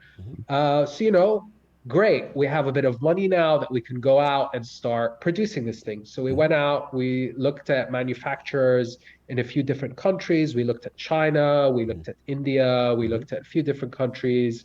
And we ended up going with, first we thought China, but then with everything that was happening in China and the pandemic and them closing down, we were like, maybe China is a bit too risky. It's just, there's not a lot of certainty there. So we decided to go with Turkey for the Kickstarter production. We went out there, we commissioned a factory, and we got them to do the work for us. At the same time as all of this going on, we were approached by a company in Dubai. They're an esports. They're an esports company. They own a couple of esports teams. They own a couple of, well, they have a lot of influencers in the Middle East and Southeast Asia signed to them as well. Nice. They approached us and they saw our project on Kickstarter, and they were very interested in making an investment in us Nice. to help us grow the brand. So at that time, it's still just Nadim and I, but at that time it was Nadim and I and like a lot of work and, you know, not a lot of support in how to achieve our goals. You know, we realized through the Kickstarter that we had more than just a small business here. We had potentially quite a big business. You know, the gaming market is huge, and you know, it goes beyond just gaming. So, you know, we always had the idea that we wanted to raise money, but initially it was like, we're going to try this ourselves first. And then once we prove it and we're selling and we're out there, then we'll raise money. But when these guys came to us, they came to us with a lot of backing. So they have the bag was dropped. Let's go. So they came to us with a lot of support they could give us, not just you know, from a financial point of view, they invested money, but also they have a lot of connections in the influencer space, so they can get us a lot of reach, a lot of good content. You know, they also because they own a lot of esports teams. Esports is another area that we definitely want to approach, and as a esports is blowing up right now, worldwide, but especially in the US, starting to grow a lot more. So esports is a big angle for us, and they're huge in esports. So it just felt like a really good deal for us to make. It took around, I don't know, what was it, Nads? Around 6 months? Yeah, something like that. About 6 months, yeah. Yeah. Nice. These things take time, but I mean, it was all's well that ends well. Yeah, no, look, man, these are the stories that, you know, gamers need to hear.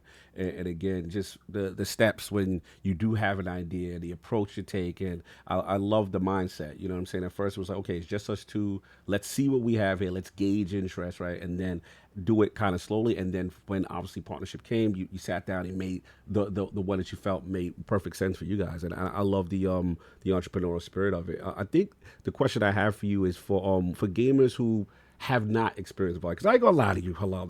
When I first saw it, I'm like, man, that's just Bobby.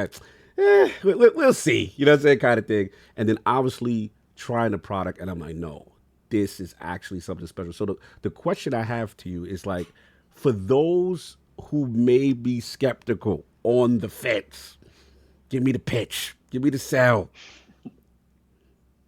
Nadim, you want to go for it?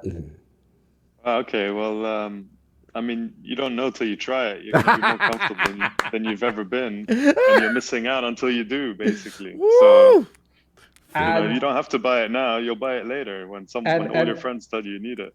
And more than that, we're so confident that we have money back guarantee. So if you get it and you don't like it, you can return it. We'll take it back. No questions asked. And you get your money back. But we're that confident that once you try it, there's no way you're giving it back. Yo, hold on. AKW is a fool. He said, I don't think you guys should be allowed to enter that market. You have a monopoly. We should get the CMA to look into the... AKW, that was definitely fire. Listen, man, it's an emerging market that there's no one in the space.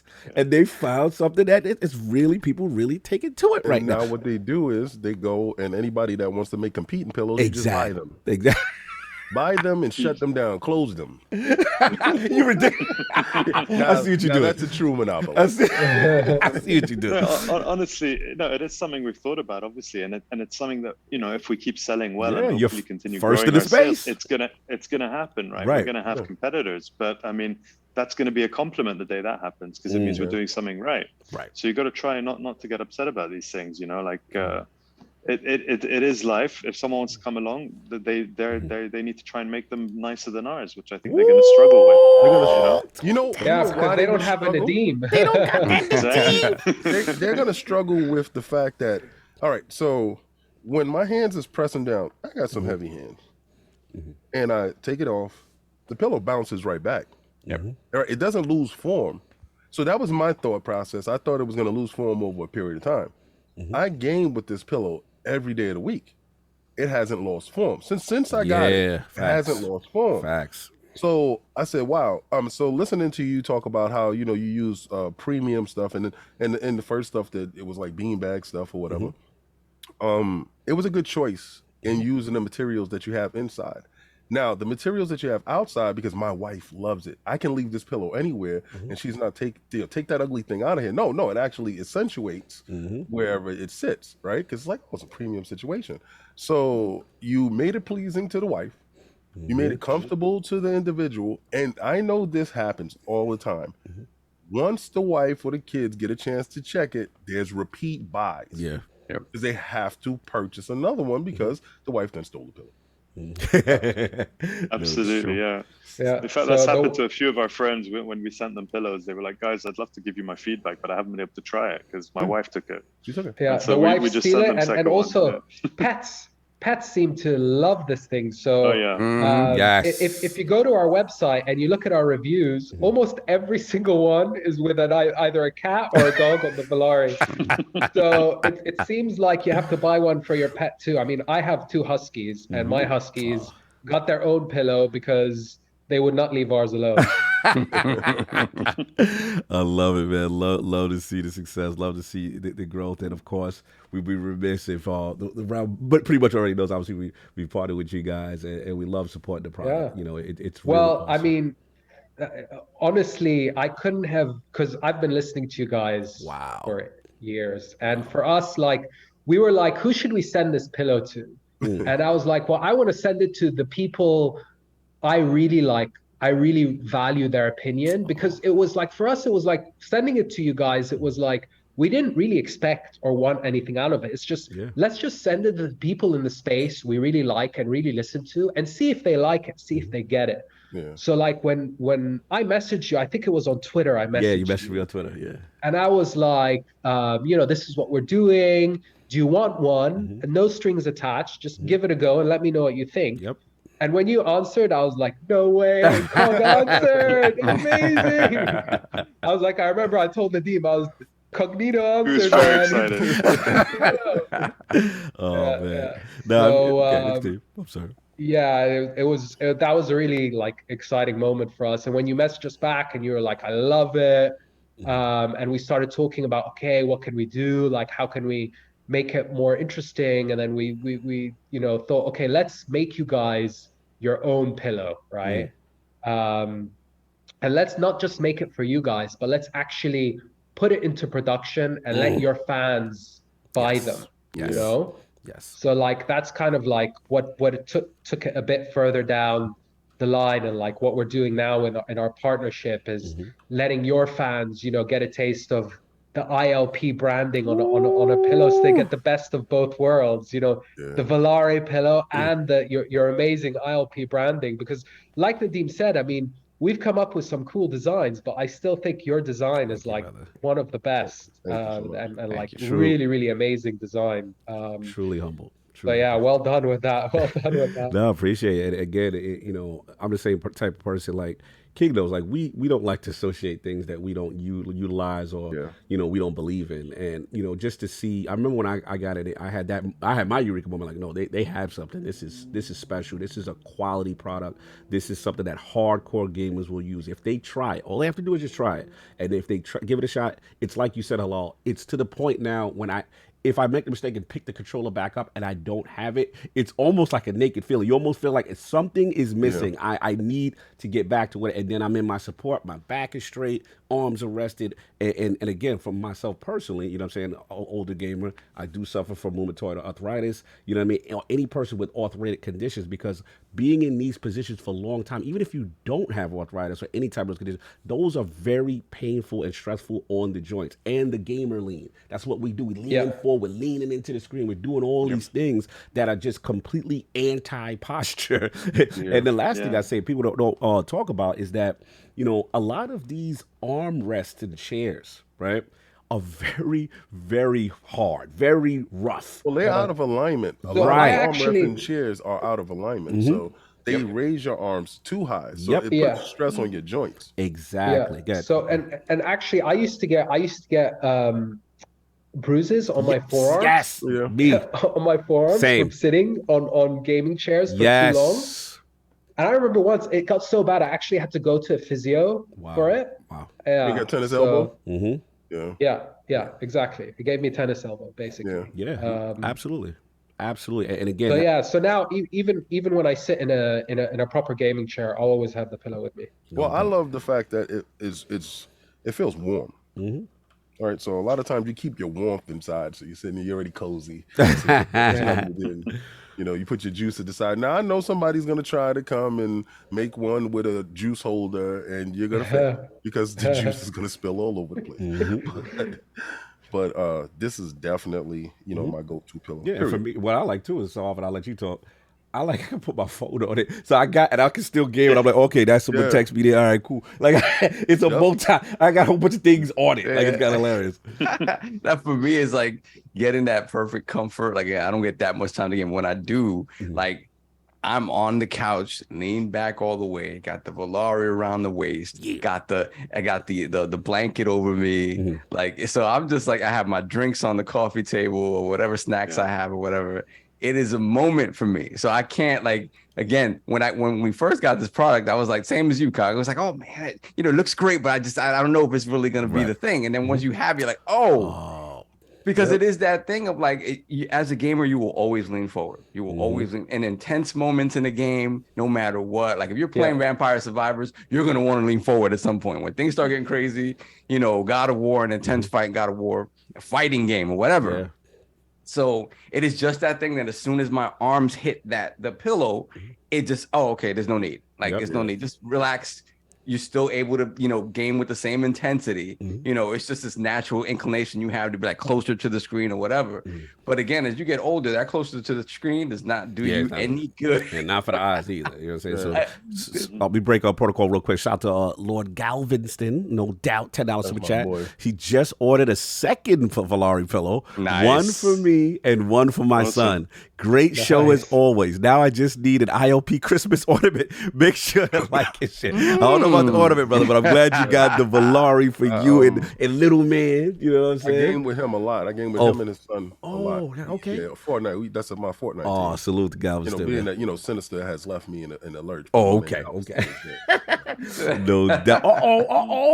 I think one of our members joined us in progress. Yeah, he made I saw the text that he put. Oh, okay. I didn't see. He came through the back door. Hopefully he's feeling okay. I hope he's okay. I was heavily medicated. I knew it. I was like, my boy is out. As hell too, brother. No doubt. I just went before Valari. You know, we finish up with Valari. I did wanted you to give your opinion because I'm gonna be honest, Nadim. Like convincing Addict is a key thing to any product. Like Addict is the person that if you don't convince, I don't think the product's gonna take off. He represents the younger generation, and he's a very particular individual. I'm gonna be real with you. I was definitely skeptical. Most people are. Let's go. Cog was like, well, I really believe in their product. I'm like, look, man, you believe it, I believe in you. And what I say originally, I was going to give the pillow to my girlfriend because I was like, I'm probably not going to use it. Well, she don't own it; it's mine. So, like, what's funny is I use it for like what it was made for, and I also use it as like a separating divider when I'm sleeping with my girlfriend and her daughter because it's like they can't roll over on. He's like, look, I'm sleeping on this side. You on that side. Go ahead. I'm sorry, guys. That's hilarious to me. I'm sorry. Yeah, that's what I use it for. I use it to it's a defense to show the bed. This is my side of the bed. Leave.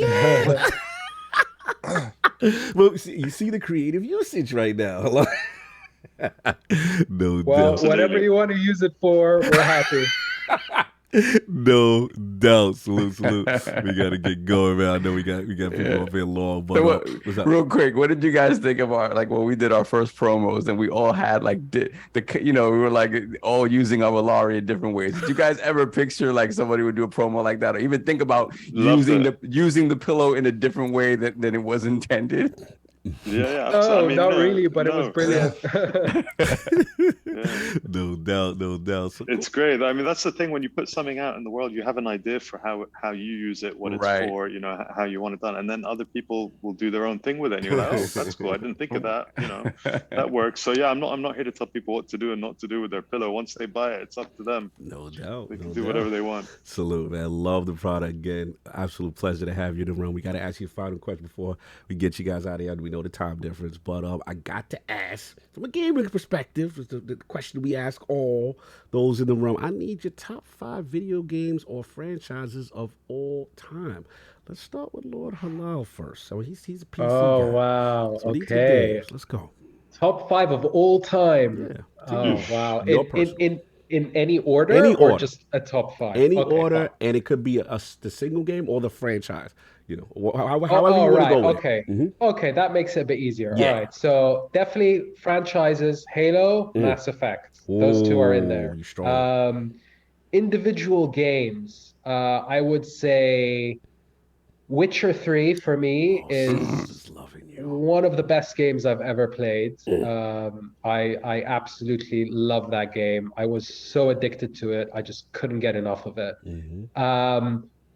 I want to say Cyberpunk because I had a similar feeling playing it, but just because of all the issues that it had, it took away from that. So I don't think I can quite put it in that top 10, top 5. Okay. I'll also put Knights of the Old Republic in there. As you see, these are mostly RPGs because I see for me, why you like Xbox. yeah, Person in RPGs is kind of exactly. covered for you moving forward. Exactly. Okay, continue. That's 4. So how many are we on now? 4. One more. 4. Okay, and then my last one is going to be BioShock. These are quality. I like where Yeah, you at with it. that game was like, again, when it came out, it was so different, but different and unique, and it kind of like had all those great RPG, like it had some RPG elements, but at the same time, it was just a really fun game. So yeah, that was great. Oh, that's awesome. Love So that's my top 5. Strong 5. Lord Nadeem, you are up. Hardcore gamers. Let's talk top 5. I mean, it's hard to follow without repeating some of those. Let's go. So I actually played only recently, a year ago, on my iPad, believe it or not. I missed it when it first came out. But even playing it like a year ago on the iPad with the touch screen, it's actually amazing with that. And that probably made it into one of my all-time top games. I loved it. Absolutely. But I think in terms of franchise, I'd have to say Destiny is up there for me. My man. I've played so many hours of my life. I've played that game more than any other game. What's your favorite rate? Real quick, what's your favorite rate? I gotta ask this.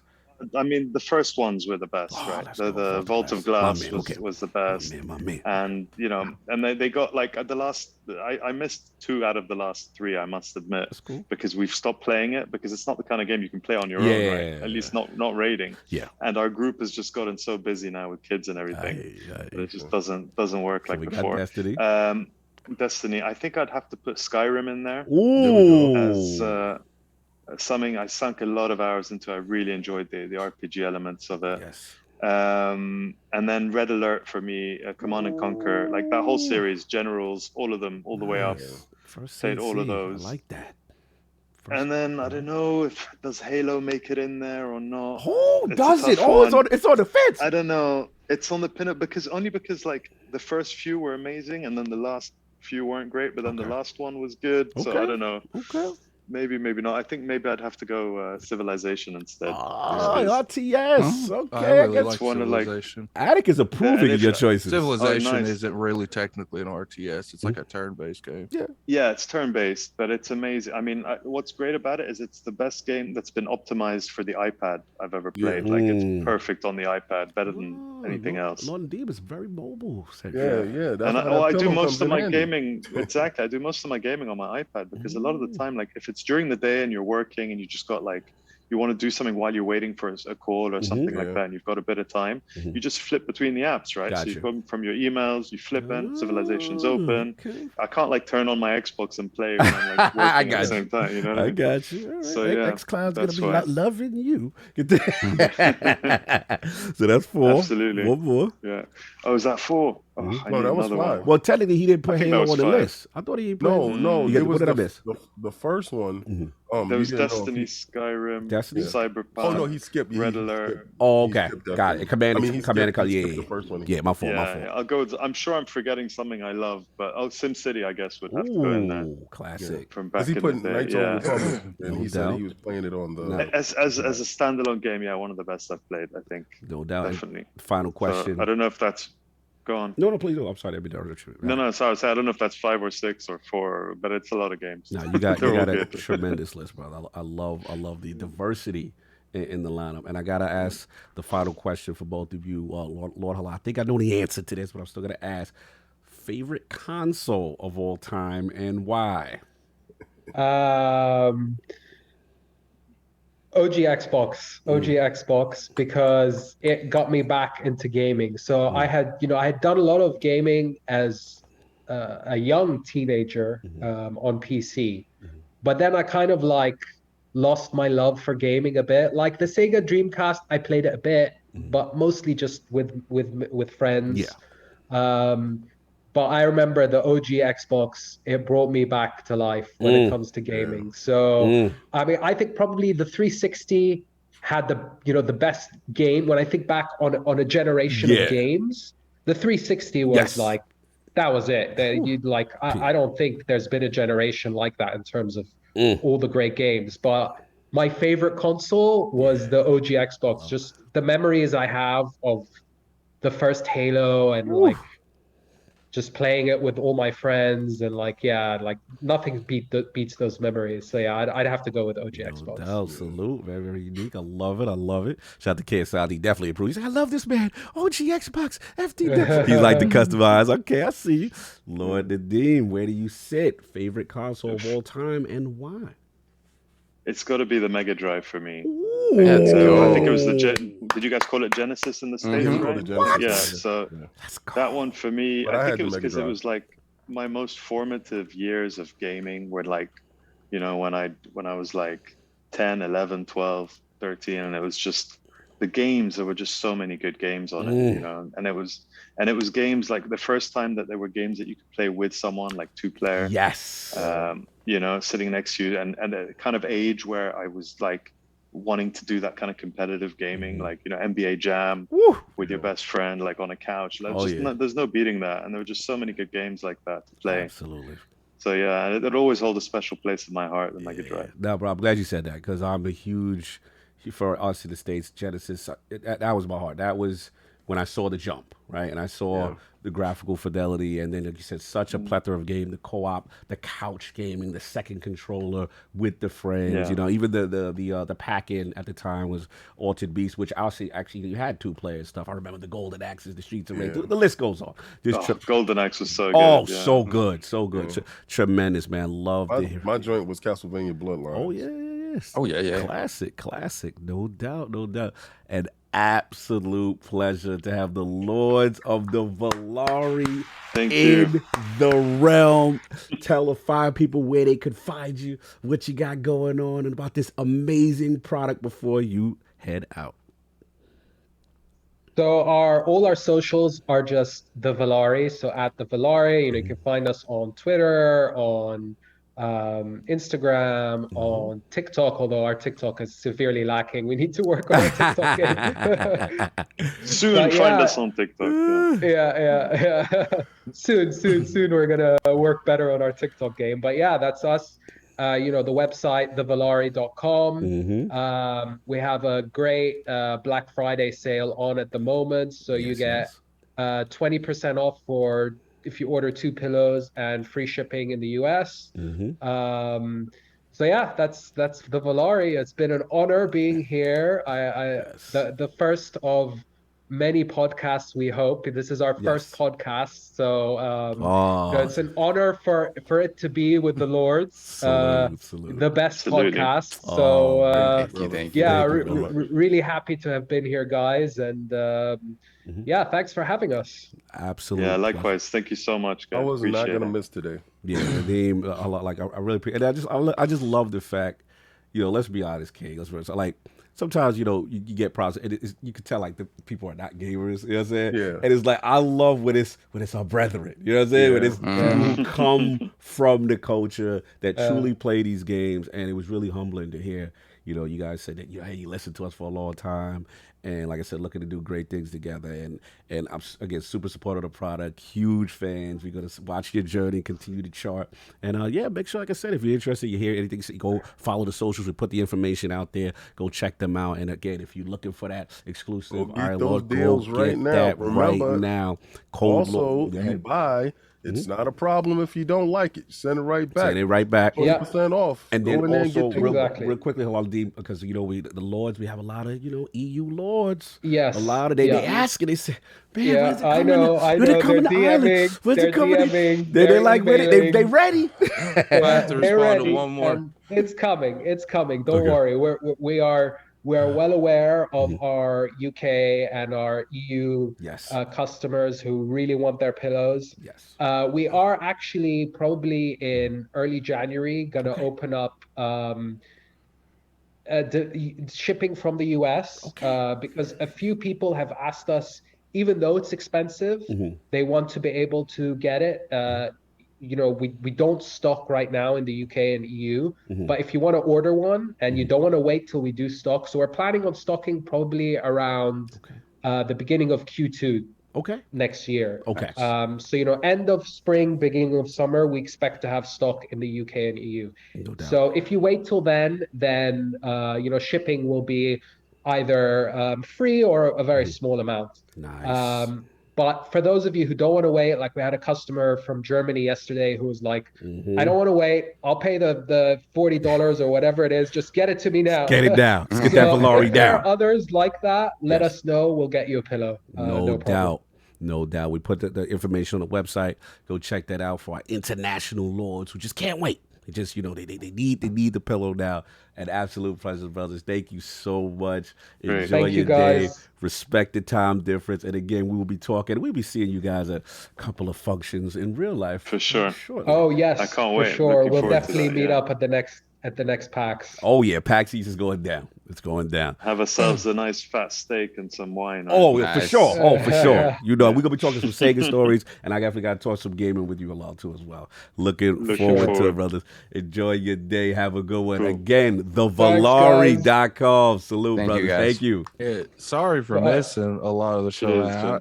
I feel horrible. Nah, you good, brother. You good.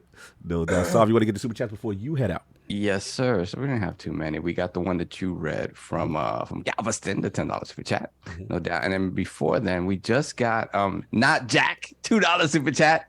But what about Sony's pillows? Sony got pillows. They got pillows. It's not an Xbox pillow. Stop playing. Not exclusive. It's exclusive.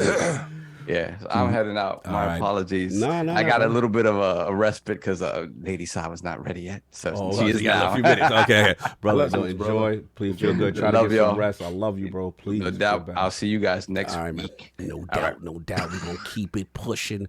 No doubt. We got the super chats. Let me get the poll popping while we do that.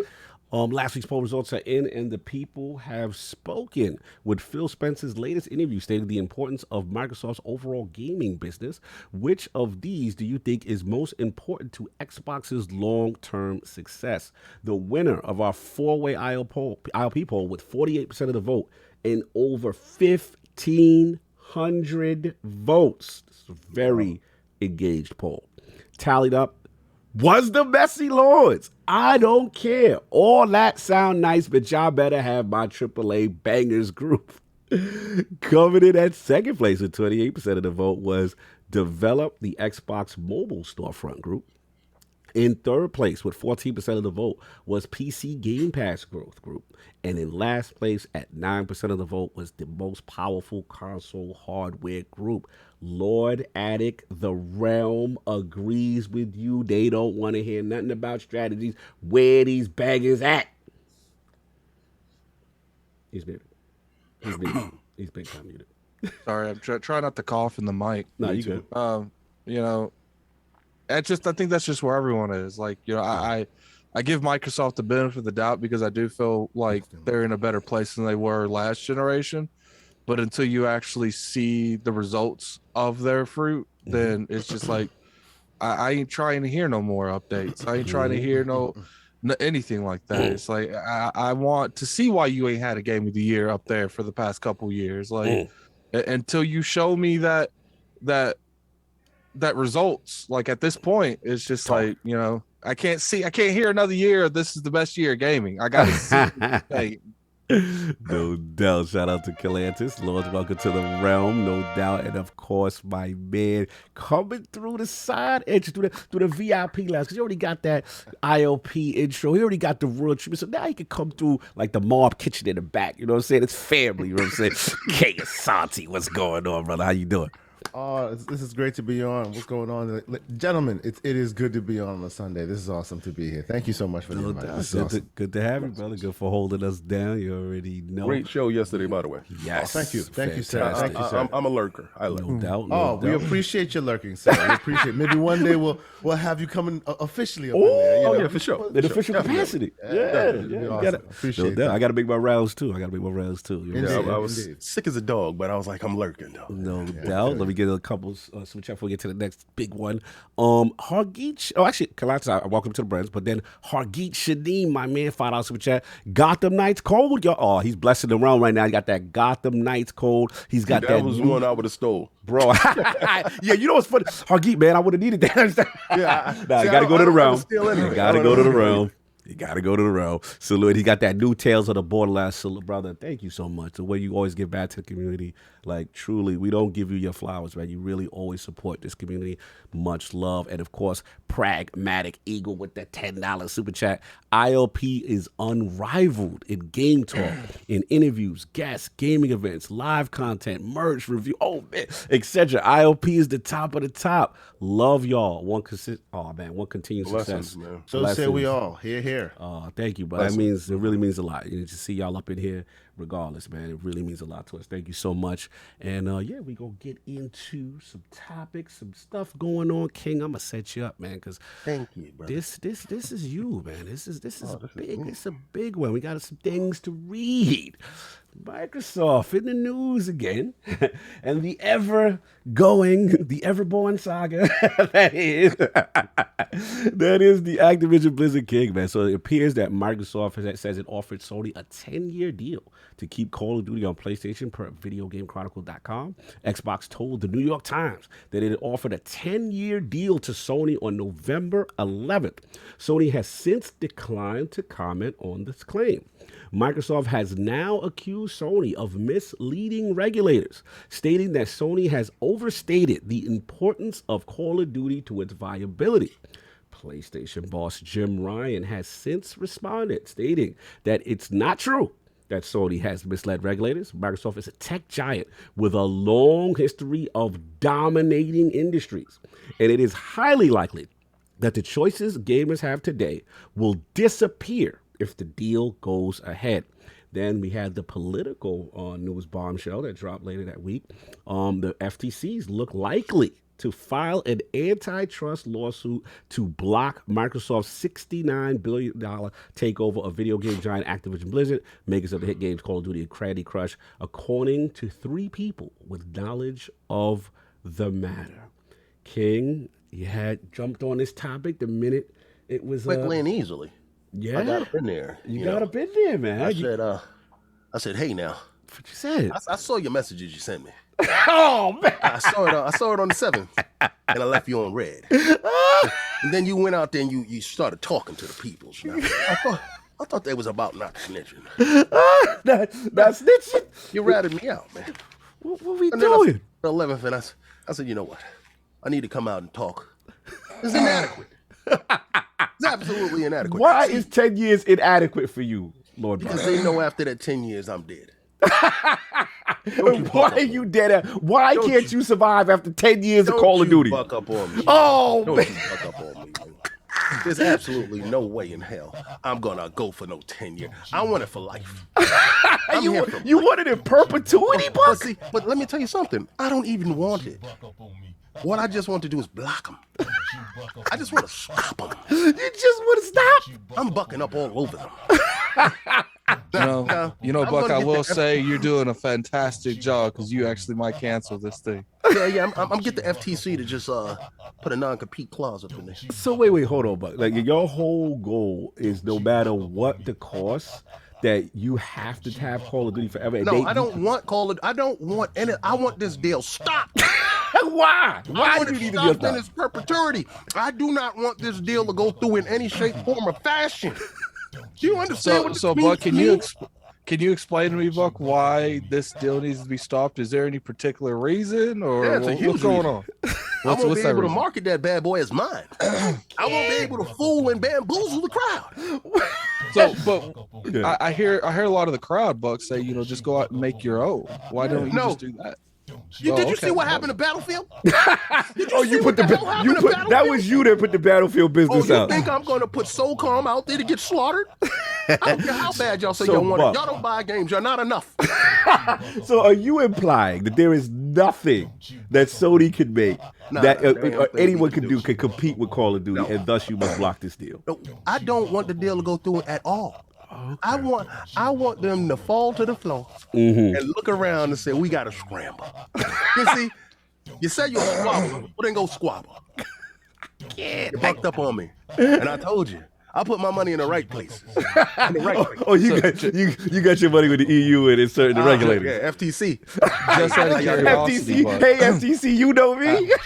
I'm assuming, Buck, you're on like Plan D. What's the last plan you got going to try to stop this deal? Well, it ain't gonna go through. You see it, you look at it, you know it.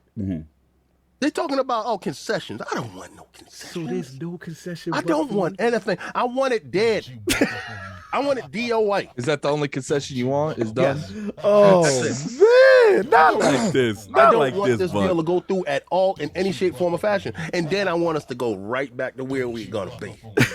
Call of Duty right over here, baby. So Call of Duty on PlayStation is this important to you that you are willing to just blow this whole thing up as long as Call of Duty, man. What is it about? See, what you fail to realize, these dudes is opening up a whole mobile store. And they're gonna go get Kane. And they're going to go slaughter us. I don't need that in my life. So this is the last generation for us. Not one time. I got a question for Buck. Okay, let's say the deal gets canceled. Aren't you scared that maybe you have damaged your relationship? You're throwing so many people under the bus. We got a contract. They got to follow the lines of the contract. Keep letting us use your service. But Buck, you said yourself there's nothing that anybody else can do, and you just signed Bungie, and you have all these great studios.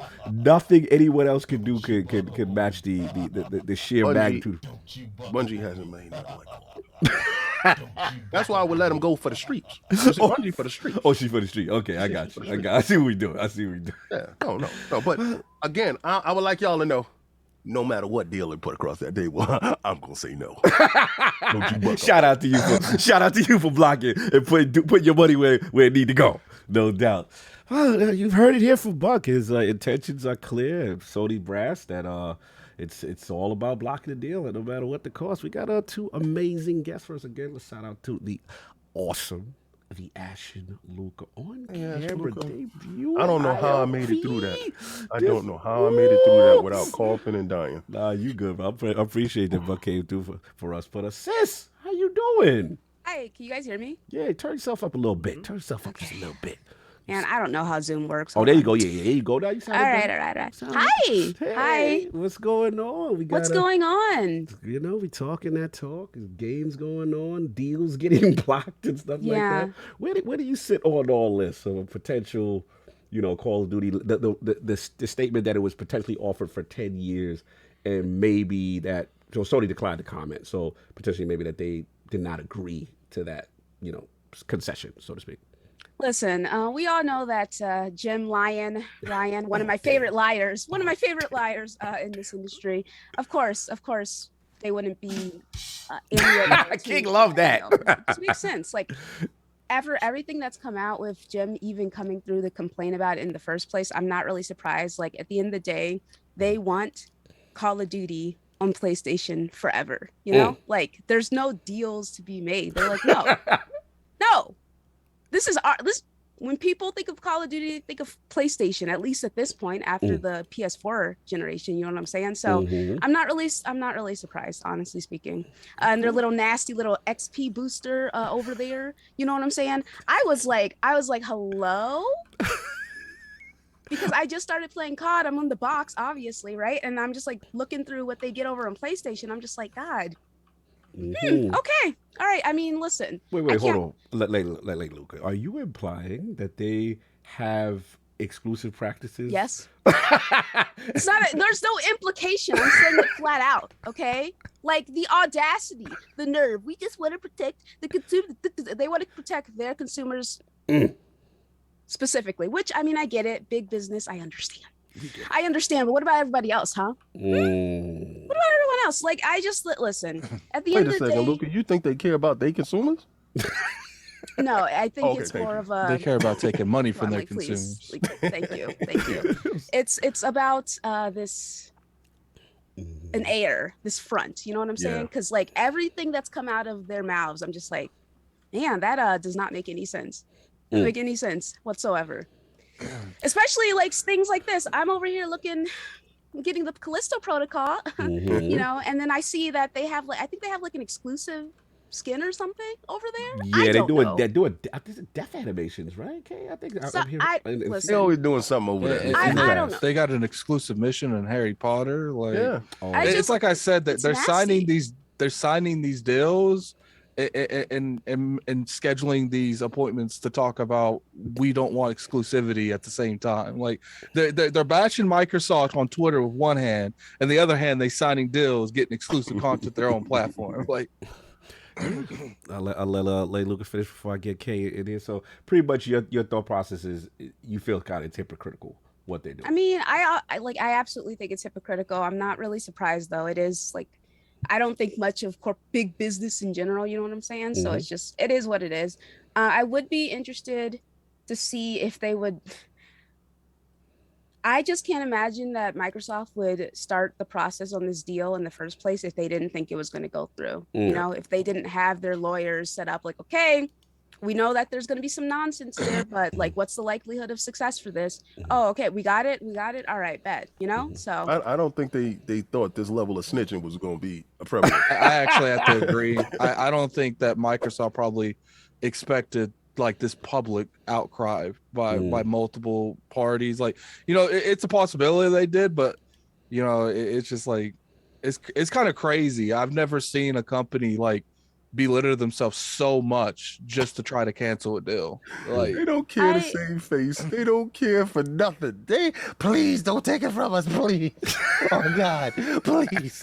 I loved it. I would say that they considered all possibilities. Yeah, you know, you're right. I don't think that this, considering how much money it is, I don't think they would have been like, yeah, there's just no possibility that people are going to have an issue with this. Like, you know what I'm saying? So I think they considered all that stuff right before they started putting it in the works. I feel you. Lord K. Asante pulling up. What's your thoughts on it, man? There's a lot that's developed, right? The ongoing saga. Like, what's your thoughts on the 10-year deal potentially, you know, not agreed to that Microsoft says they offered on November 11th, as well as the political article saying about potential deal blocking likely. So I agree, but by and large with everybody on here, I actually think it's pretty interesting and pretty hilarious. If you obviously those of us who pay attention to the balls and strikes, you know, we see, you know, as Luca has said, you see it and you see the hypocrisy and all of this. What I think is funny, and shout out to my international viewers. I'm sure there's many of you out there during World Cup season. I think this analogy will be apt.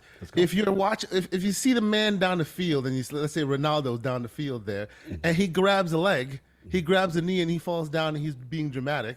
It's part of the game, baby. You don't know, right?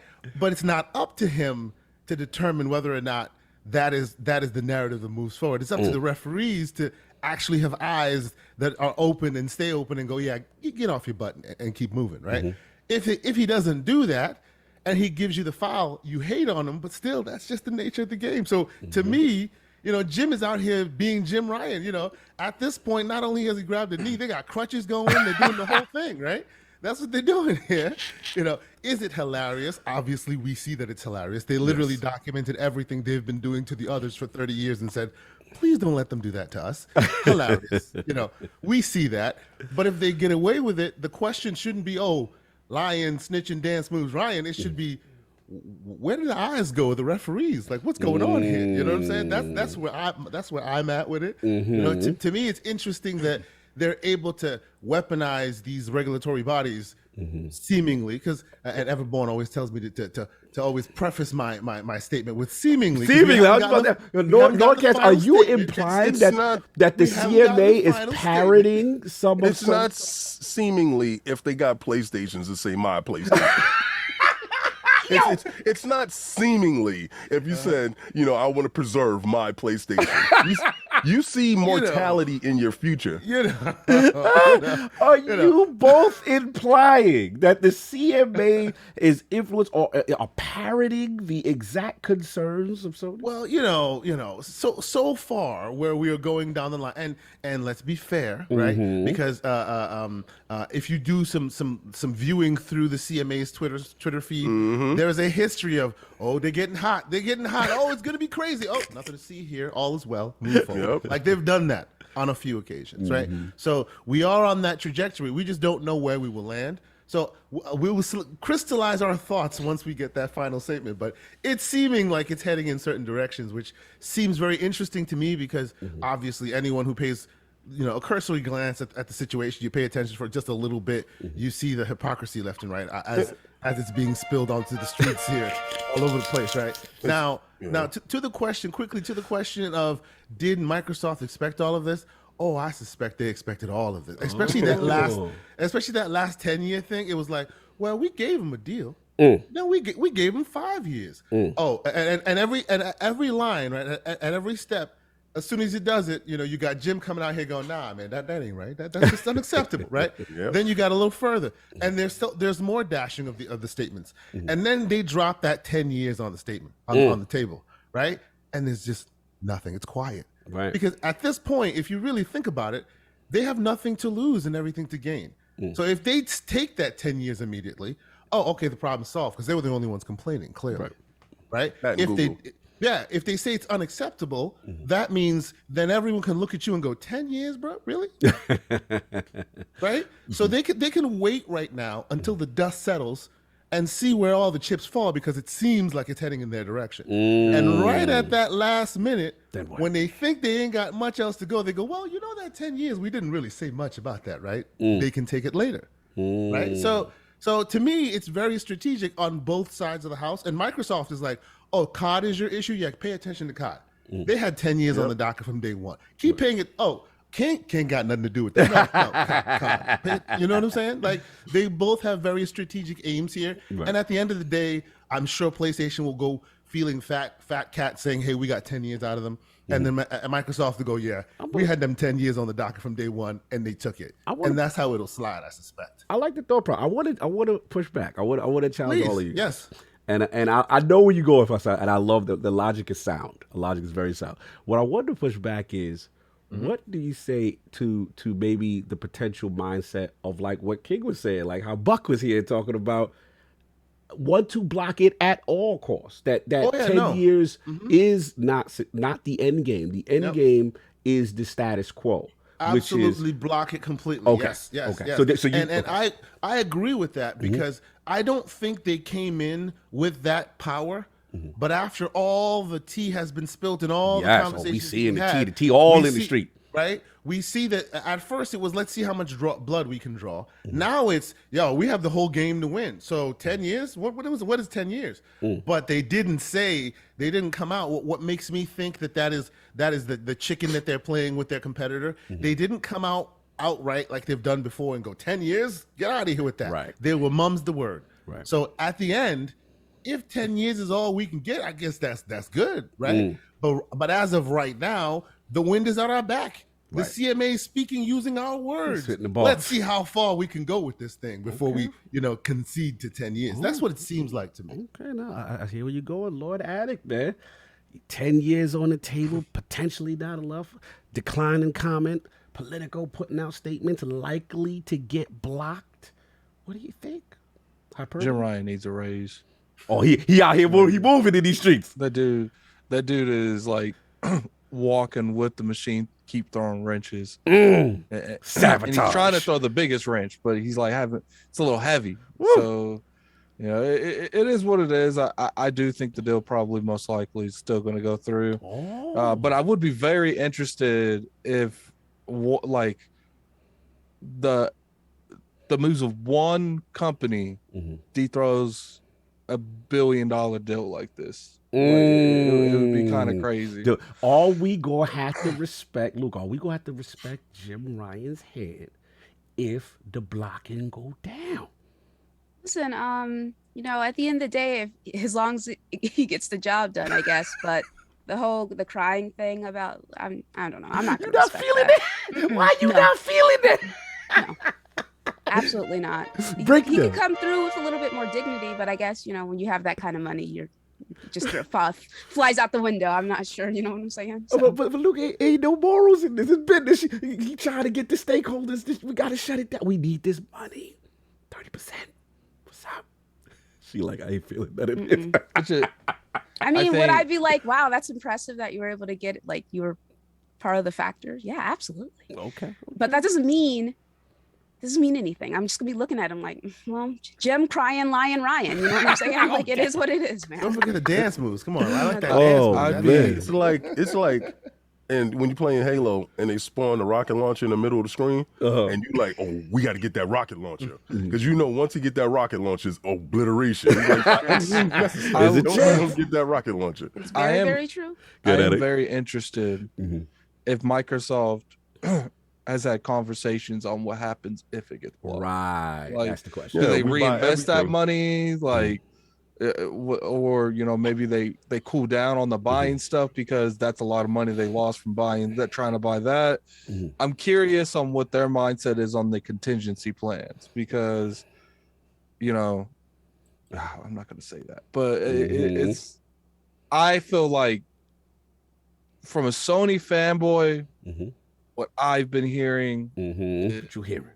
You don't want that deal not to go. Wait. Are you implying that Sony don't want that smoke with Microsoft? That they better chill? They better calm? Or they pushing too far? Are we implying? It's one of those things where I'm pretty sure there's already contingency plans, and it's like obviously when it comes to acquisitions and stuff, none of them are in stone, but there's going to be money thrown around. But check this out. Addict shot face 23 BKNY $20 super chat. He said Xbox Call of Duty is irrelevant.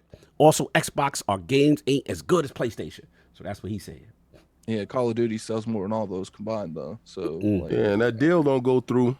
This is exactly what's gonna happen. Hargeet Shadi, member for 17 months. What is going on? Why am I here saying okay?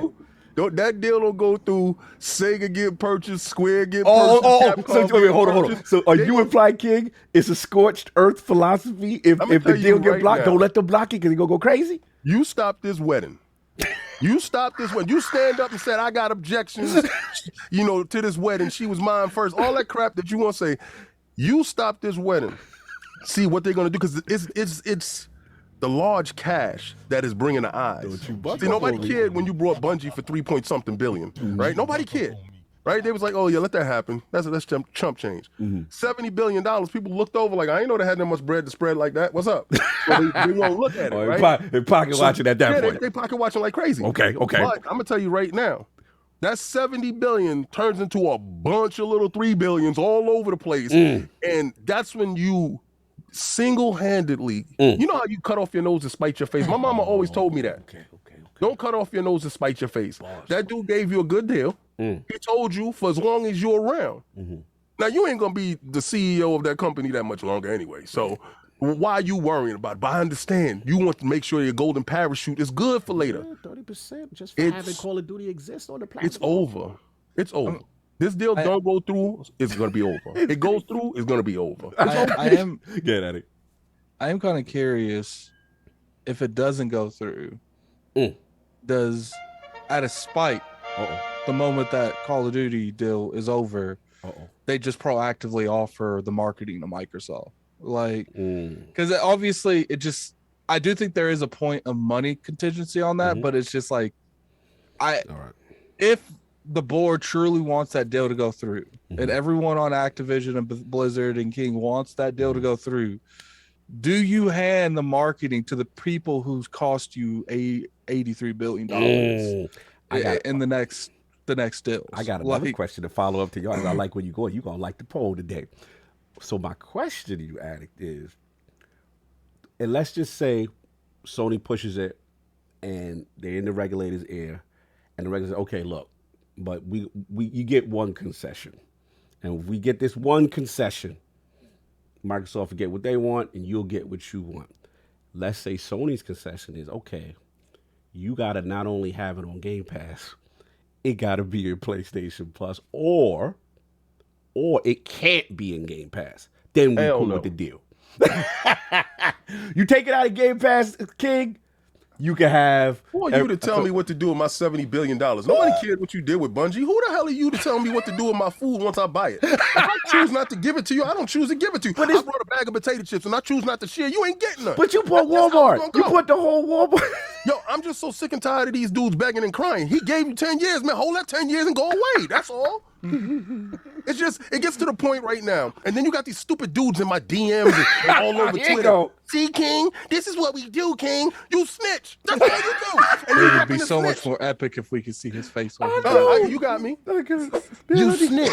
You repping a snitch. And that's all you want to do. So if this deal don't go through, you're going to champion a snitch. So go out there and get a 6ix9ine tattoo on your face. Because that's what you repping. Not the right? 6ix9ine, King. Come on. You about to go play Gummo and go stick him with the sticky eye. Leave him sticky eye. That's you. So don't act like you don't like snitching, and then you're gonna sit here and rep these dupes. But don't take snitching when it's convenient. You're a convenient snitch. But they said they're harming gamers. Gamers ain't nobody harming gamers. You know who's harming gamers? You see that piss poor PlayStation Plus that's over there? That's harming gamers. That's harming gamers. Not putting your first party titles inside your system. That's harming gamers. Paying $70 for a game. That's harming gamers. Raising prices on your console. That's harming gamers. So don't sit over here talking about, oh, we for the people. You are not. You are for the people that's in that board, but you're not the people that's outside buying consoles. And I want to know, when are you idiots gonna wake up? Talk to him. Okay. So it's a country club kind of King was like, he got unsick for that boy. Man, King was like, you triggered my... Yeah, he triggered the check card. He triggered the check card. Listen, man. I mean, I'm sorry, everybody. No, I love it. We love the passion, brother. We love it. I know you're sick, and the fact that you're still here, I'm just happy that you're here. KSR. So, like, the concession part, like, they like, yo, we'll let it go through, but you can't have it in that Game Pass. What's the word? What's the verdict? Yeah, see, so I don't know. So okay, so myself and as you know, myself and Mr. Everborn Saga, we go back and forth with this pretty frequently. Yes, pretty frequently we go back and forth on it, and I have been always on this, and he agrees with me, which you know that's a rarity. That's a rarity. You know, it is what it is. By and large, they are here to build a platform. Yes. They've been kowtowing to platforms for a while now. They kowtow to iOS. They hate that. They kowtow to Android. They hate that. They've had their own platforms that they've had to let go of because they struck when the iron's hot. And in some circles, they say when you strike when it's too early, it's the same thing as being wrong, right? So they have to now deal with others and their platforms. This is the closest they've come to having their own established platform. And as such, through hook or crook, through billions of dollars spent, they're going to solidify this as a platform, right? But in order for them to be able to continue and solidify that as a full-fledged platform that others will have to come to, they have to be able to stay dynamic. And I suspect, I could be wrong, but I suspect telling them where to place or not to place their catalog, that would be a bridge too far. Hence, they started throwing out concessions before anybody actually officially said something, right? So instead, that's why they kept going, well, we don't need concessions. That's why the CEO is coming out and saying that. Right. All the while they say, hey, we'll offer it for 2 years, 3 years after. Oh, we'll offer 5 years after. Oh, heck, let's throw it down. We'll offer 10 years. Has anyone actually asked for actual concessions to be written? No, they're just throwing it out there to negate any kind of argument you can come out with right now. So if after all that you go, nah, fam, you're not putting it in Game Pass. That's when them lawyers will come out. I so there we go to court. You know, see you in court. That's when them killers come out. and you know the is verbal that what ninjas the get to CMA work. want? Do the CMA want that smoke? See, now that's the thing, right? And I've been talking about it with other folks as well. And I find it super interesting. In the States, you know, Everborn, I see he's out there in the Twitter sphere, in the chat sphere. There, he suspects that the political article was a strategic drop just to kind of show, hey, we mean business. But around here, you know, you got your verbal ninjas, we got ours. Let's see where we go, right? Okay. I don't see that in the CMA's world, right? You can go and complain on process, but after that, you know, they make their determination. You kind of SOL, as it were. Right. I have not seen any more, you know, options available there. So this whole thing is super interesting to me. Yeah. But I do suspect that, you know, hey, we're telling you where to put your 70 Billy. Yeah, that may be a bridge too far. That's when the ninjas start coming out. That's when the cognitos start coming out and start having conversations. You gotta have a talk. You gotta talk about it. I'll keep it brief. I mean, this was very interesting this week, just to see how this stuff play out. You know, when you hear about the 10 years, you know, Microsoft to me has been trying to be as transparent as possible with their intention to say, look, we're not gonna pull this away from you. We gonna Minecraft this, right? You don't gotta worry. You know, it's good, right? And to me, the declining of comment to the 10 years is specifically significant, because that to me says they are not taking that deal. And when they're not taking 10 years, then my mind starts to go, okay, this is scorched earth. This is, I'm going to take a bet. I may have some influence in the region, because I've always said it. Cog's always been on record to say everyone was clowning Jim Ryan. I know, Lady Luca, everybody was clowning, and I get it. He's a funny individual to follow. I will admit, he's absolutely hilarious. But I've always told people this is the same man who's elevated in the Sony building because of the EU influence and making them a dominant force. This is a man that was able to shift their kind of traditions from Japan over to the EU and say, this is the moneymaker. And let's be honest, his ascension is kind of warranted based on how they dominated last generation in that region. So to me, this is a man that has pull in the building and pull in the region, right? When we hear certain entities using expressions about my console, and it do look spooky, but moving on. At the end of the day, the thing I will say is that I do respect his hand that way. And this is a businessman. This is a money man. This is about his job is to the stakeholders, hook or crook. Whatever we doing, it's got to be in our best interest. And to have Call of Duty on your platform and you got this tremendous revenue just flowing into PlayStation just for it existing, you ain't got to do no legwork. You got the marketing right. People, let's be real, right? Look at and Asante, like, we're hardcore gamers, all of us. But the casual, when you add a marketing rights, the casuals associate that as almost like an exclusive, right? Because you see the PlayStation logo on the bottom, Call of Duty, and then like Luca eloquently put out, they've been known. Have this map, have this content, have this. I mean, Luca, we come from the Destiny days. We know. Yeah, we know how bad it is, man. We know how bad it is. You ain't getting that Hawk Moon. You ain't getting the maps.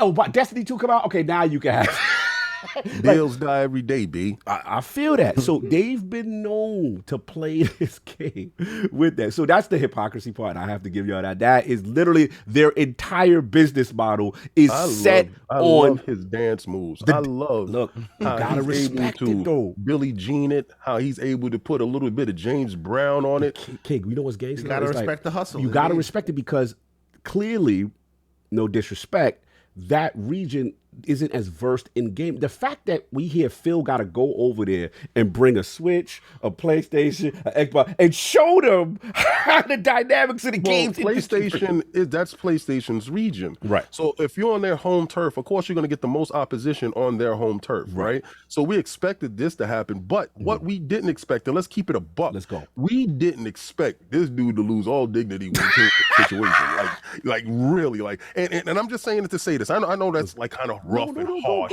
Go. That's your thoughts. But the moment you say, because he told you guys, y'all weren't enough, right? There's nothing we could do that could make Call of Duty. Nothing we could do. So he's a forever pessimist, right? Because we just brought Bungie They can't make anything. They can't do nothing. We just brought this other studio. They can't do anything. We have these flipping and flopping. IPs. They snitch all over you. That was kind of funny. That was kind of funny.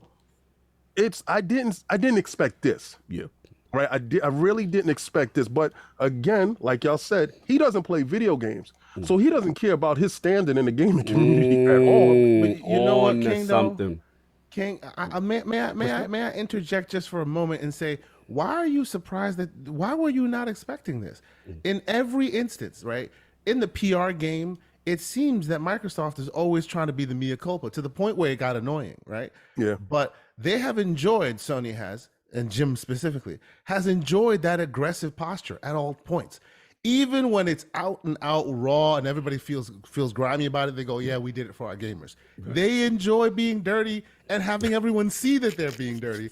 And it's just like, yeah, well, we won, so deal with it. That's what they do.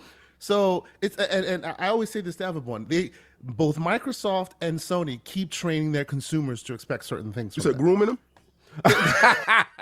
Oh man, indoctrination. I'll call it. They've been groomed, but on both sides, right? over here. Right. Like on both sides. Look at the Tomb Raider example. Yeah. They took a two year exclusive, and it was scorched earth everywhere. Oh, yeah. Sony doesn't. It's part and parcel. That's how we do. Exactly. So like when this whole little dog that couldn't. So when this whole thing started popping off, my surprise is that everybody else is surprised that they are so dirty. It's what they do. They've always done that. And every time they do it, their fans go, yup, they standing behind us. Right.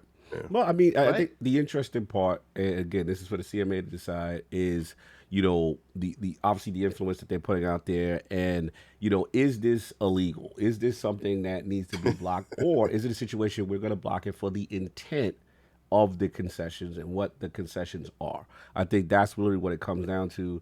Again, it's clearly scorched earth policy. I will say this, though. I still think, as much as the political article came out and said likely, I think the fact that we were in phase 2 already knew that this is going to go into intense scrutiny and this is going to go much longer. Because I remember a lot of people were popping bottles after they went through Brazil and was like, yo, just a couple more left. We might get, you know what I'm saying, Diablo Cold Modern Warfare going to be in Game Pass come the holiday. And I was like, relax, fam. I think this is going to be a much longer process, right? Because at the end of the day, there's still all these regulated bodies that have to be appeased and have to make, and then we got to talk about the political climate, right? That, they're coming after big tech, right? They're going to make sure. And I will say this, I do think the part, I don't agree with the other stuff that you guys is very hypocritical, but the part about the cloud being an emergent market and them having Azure is something I understand you got to look through. And it's a new market that no one's in the space. And obviously we have Valari, we joke about them, being the first, gaming pillow in the space. We're going to have the CMA look at you. But at the end of the day, it is interesting that they may have to see, okay, because they have this infrastructure and if they have this service, could it get out ahead? I do understand that. I'm not going to be, hypocritical there. So I understand the extra eye. But yeah, it's going to be interesting. I still think that this is par for the course, deeper investigation, see what happens. Microsoft, like Asante said, is going to have to present, and they probably were prepared for this moment, you know what I'm saying, on some level. But I do agree with King on this.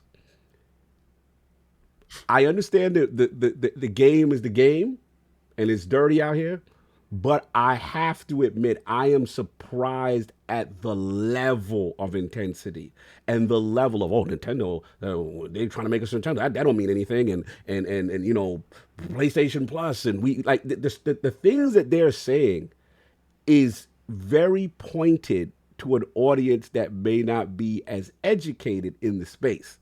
And if you have influence, I am concerned that you can lean things a certain way. So we'll see how this thing goes. But it's fun times for the regulators. Get a couple super chats unless anybody else got anything else before we move on. Shout out to Hargeet Janice, 17 months. Attic, I'm gonna need some help with these chats because they flying in. I ain't got some. PS just detailed how their own business practices are anti-consumer and anti-competitive. I expect regulators around the world to put the pieces together. PlayStation should watch out. Fines coming. I mean, he does got a good point about how they throwing a lot of people under the bus, and these are the same people they have relationships with, but that's neither here nor there. Max Arthy, £5 super chat. PlayStation for the players. if we have access to Call of Duty. Messy. Carl Andrews Jr., $2 super chat. Sony acquired Bungie and nobody said a word. Oh, the Joker quote. Okay. Slow-mo backslap member for 29 months and Scumcast member. Who's that tiny person in the corner? Oh, Here we go. Here we go, man. God. Get him, sis. Get him. It's always something. You know, if you came on the show and all we saw were your busted ankles, then yeah, then we would know that it's slow-mo. Okay, hi. What's up, bro? What's good? Hey, yo. Yo, she came for him. She came for him. Shout out to Slow-Mo. Forza Legend, $5 super chat. Activision said they will go to war for Xbox if it is necessary. The way I see it, Jim Ryan is digging himself a grave. They want to get married. You ain't going to stop this wedding. All right, because last time I checked, Microsoft said they was going to give them $97 on the shares, and these shares dropped down to 78. And Microsoft said, "Don't worry about that. We got that big check, boo boo. We got you. Come on through." I can't. Asante, did you see the Activision comment? I believe the woman, I forgot her name now. Yeah. That she was talking about she's ready to fight if need be. Yeah. She's been out there being a little spicy with her words left and right. People just haven't been paying attention until now. They look around and all of a sudden they're going, "Hey, she's ready to fight." It makes sense, right?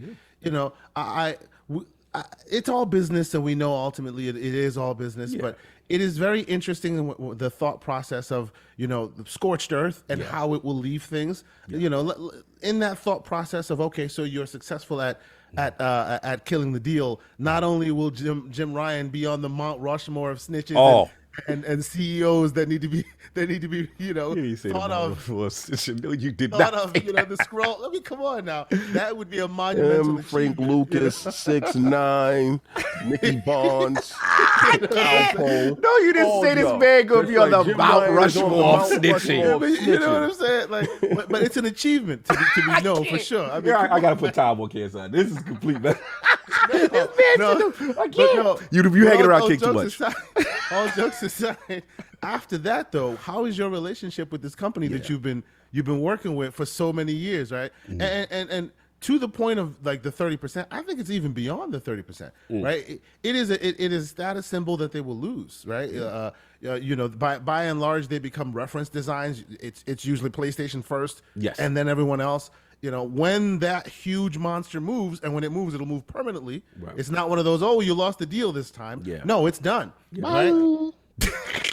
Exactly, right? So I think that's why they're in that mode. What you said, Addict? Catch me outside. How about that? I can't. Moving on. Your baby father with the $5 super chat. 10 years is longer than most marriages last these days. Sony better stop playing games before Microsoft goes scorch earth, King. Burn them down. Buy them and shut the doors. And you think the CMA will let that happen? Hell no. But they don't care. Hostile takeover. Send a couple of people in to buy some stuff, then sell the stocks over to you. Then you go in there, move out, and then take them out. I can tell you how to do it. Get it done. We got a 36-month chat from Stitch. Thank you.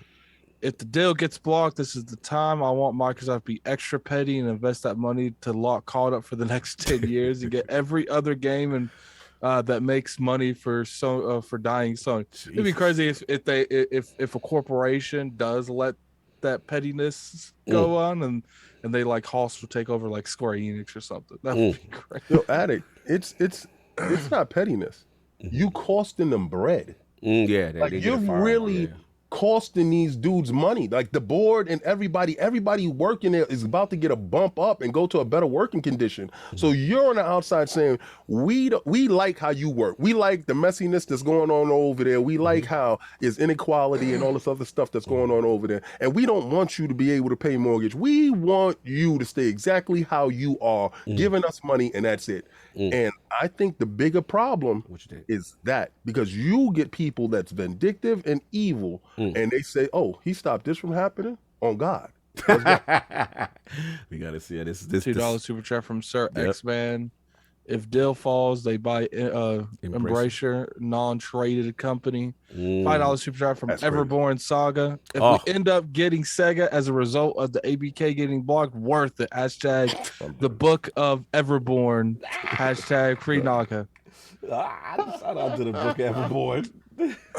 2 super chat from Jim Rat Bastard Ryan. Wow. King, stop calling PS Plus or I'll tell my mommy. Wow. Okay. Okay. That was kind of weird. Mhm. Then we Well, got a stop calling $5 out. super chat from Clutch Man 01. Sony is like that one person out of the crowd who objects to a wedding because they won't everything that they won't no it's Yeah, he it's spelled it want, wrong. dude. Yeah. They want everything that the wife is going to enjoy for their whole life. Wow. Anyway, and then we got Ranka. Looks like Ranka 23 files, which FTC gets obliterated if this goes to court. No real legal basis for challenge. Sir X-Man $2 super chat. Correction. Embrace your group is a traded company. Okay. C WU $2 super chat. Jim is only using 0.00001% of his snitch power. Wow. He's not even in his final form. We're not at the final form? Okay. No doubt. Hold on. I got to shout out to my man. Look, Post Up keep hitting me up.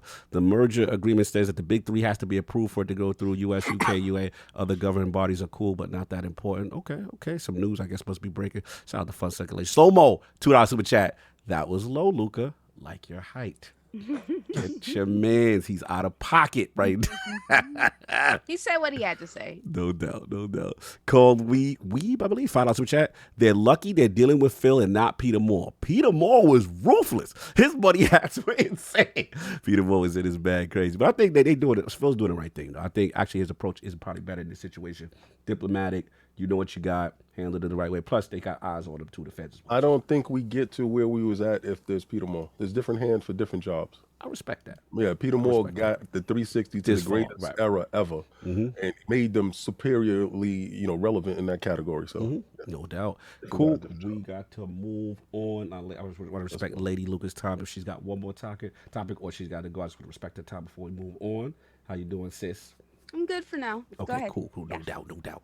So we gonna get into it. Attic, you brought this to the table about the 2023 games, man. Anticipation, things we looking for, things you hyped for. Where you at?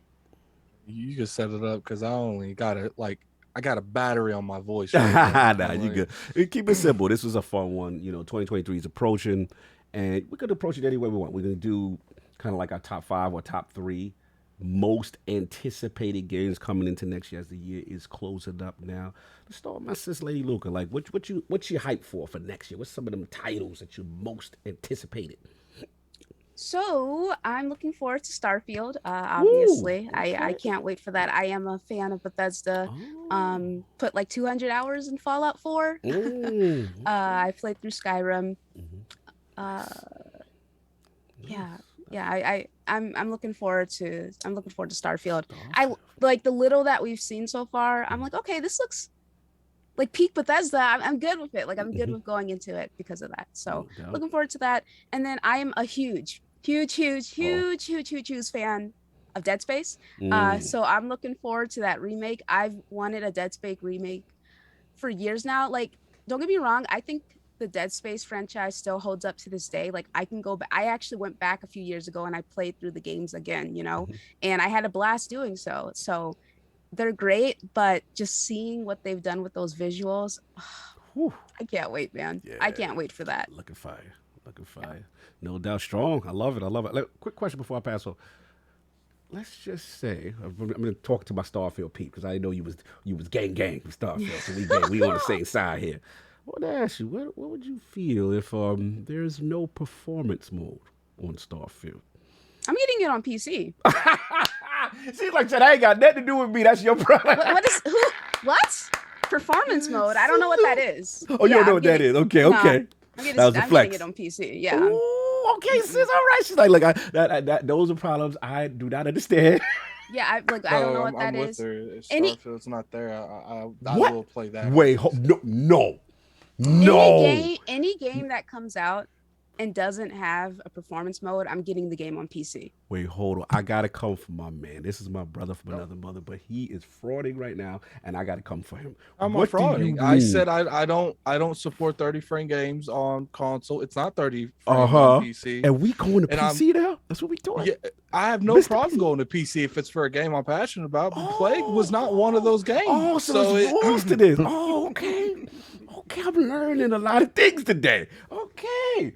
man gonna go over the PC. I'm just restating stuff I've said. And you're acting surprised. This man said, I'm going to shot slow-mo being messy. PC Master Ray, how they going in? Okay. I mean, Cog, what about you? What are you gonna do if it doesn't have a performance mode? I don't want to talk about it. Look, I've been on record for betraying Xbox with the Destiny days. I was very angry when the Series X did not. I mean, not Series. Excuse me. The Xbox One X did not have a performance mode. You know, I'm not a tech. I felt that it could have been pushed. You know, even though they gave me 45 Blame frames. Sony. You know what I'm saying? You know what I'm saying? Oh, you do the parody clause? Okay, I see what you do. I see what you do. You know what I'm saying? Back then, they had the Flag on the port. So, you know. Flag on the port. Sis, I know we was in the clan. I know y'all was. This day down. Yeah. Addict just used a proper reference when it came to sports. God bless. God bless. Yeah, we moving out here. But yo, I know, sis, you was mad at me. I was mad at you. I was like, okay, so when are we gonna play? And you're just like, all right, so PC, Luca, PC. I was just like, Don Otaku coming at me in the comments said, Addict capping. He's playing Pokemon at 15 frames. That's because there's no other option to play this game. There will be options to play Starfield. I don't have to play that on console. You don't think I would have played if there was if Mario Spark whatever that game was called, if that was on PC, I would have played that on PC. If Pokemon was on PC, I'd have played that on PC. But there ain't no other option, so I gotta play that. Listen, Sure man. about no other options. The beauty of Xbox is I have the option to play the game where I choose. So we'll see what happens. But hopefully, yeah. I mean, somebody I think, showing that Steam Deck. You see, there are some options. I'm just saying, some options. Does Fallout 4 have a performance mode now that they push? Yeah. Oh, I mean, it'll probably come with a performance mode then. I wouldn't be too concerned. We shall see. Part of me agrees because I feel like they've gotten a lot of. I mean, we just saw the Gotham Knights stuff, so it's just like I feel like if you didn't look at that whole scenario and not feel like your game needs performance mode, you're not paying attention to the ground. I don't think it's about looking like what if they're just doing so much. See, this thing is taking off ships and colonies and Bethesda and dialogue choices. That's open world, bro. There's a lot of CPU usage sounding. That's also an Xbox Series X game. That's not. Oh yeah, this is true. Yeah, that's true. That is true. So there's no reason. There's no reason. Good point. No Xbox. We'll see what happens, but that's where I'm at. Shout out, Everport. I got it. And how much you want to bet that's the reason it was delayed, to make sure it can get because originally it was supposed to come out for last gen, but it was when it was delayed, they announced it was coming out only for next gen, well, current gen at this point. So, maybe that was one of the reasons that, they wanted to make sure that the Bethesda skipped Starfield. It ran smooth. We all have hopes and dreams. Yeah, so, you need more time. Only hope. You need more time to get your frames up. I'm all for it. Yeah, they did the same thing with Fallout 4. They were like, it's just going to be on next gen consoles when it came out. So good hope there, no doubt. Asante, my man's. Give me maybe a couple of highly anticipated 2023 games that you're looking for. So my first anticipated 2023 game was my most anticipated 2022 game and my most anticipated 2021 game. Oh damn! I have watched this game. At least I've had at least 1 hour of footage floating around YouTube for at least since 2019, I think. And that is Atomic Heart, ladies and gentlemen. Atomic Heart, which will have a terrible storyline, I'm sure. But there's so many ideas on display. I just cannot wait to see its execution. It's been ridiculous and weird and crazy for years. Nice. And it's still planning on coming in 2023. I'm excited, and I'm hoping that this is the time when it actually shows up. Great choice. choice. You see their influences on display. They're very unabashed in their Bioshockness. You even see the Half-Life influences. There's Portal influences. They're all right there on the screen. I say it is Kojima's weird Russian cousin that made this game, and it looks like it, and it looks absolutely glorious. Story will be completely madness, I'm sure. I'm looking forward to that. So that is the one that I've been keeping an eye on for some years now. Great choice. I love that. I've been watching and loving that game since before it was even announced on Xbox's stage as coming to Game Pass. It blew my mind that it even because it looked from jump that it was going to be a AAA Yeah. game that they would put a lot of effort into. So the fact that Microsoft was able to secure that into Game Pass was very surprising to me. So I'm very excited to see how the execution of that is. And as I'm also an indie fan, I must also say I'm excited for Silksong. Oh, yes. Yes, Oh, it has been on the list for quite some time. As I find myself liking things that I didn't think I would, the Vampire Survivors has taken over my life in certain instances, things like that. So, the smaller team, the little effort, as Lord Sovereign was putting it, it is game. Like it is game. like the quintessential. It is you start from 0 to 100 in 30 minutes, and you're always satisfied at the end. It's pretty awesome. So games like that always speak to me. I find it was a travesty that Cult of the Lamb was not recognized as it should, because I think that was one of those. That was one of those things. And I gotta say it, I'm on the boat. I'm on the boat with y'all. I am a huge anticipated of Starfield. Okay. Because God I am Howard both a outside. lover- Oh yeah. 18. Let's go. The God, he's outside. Yes.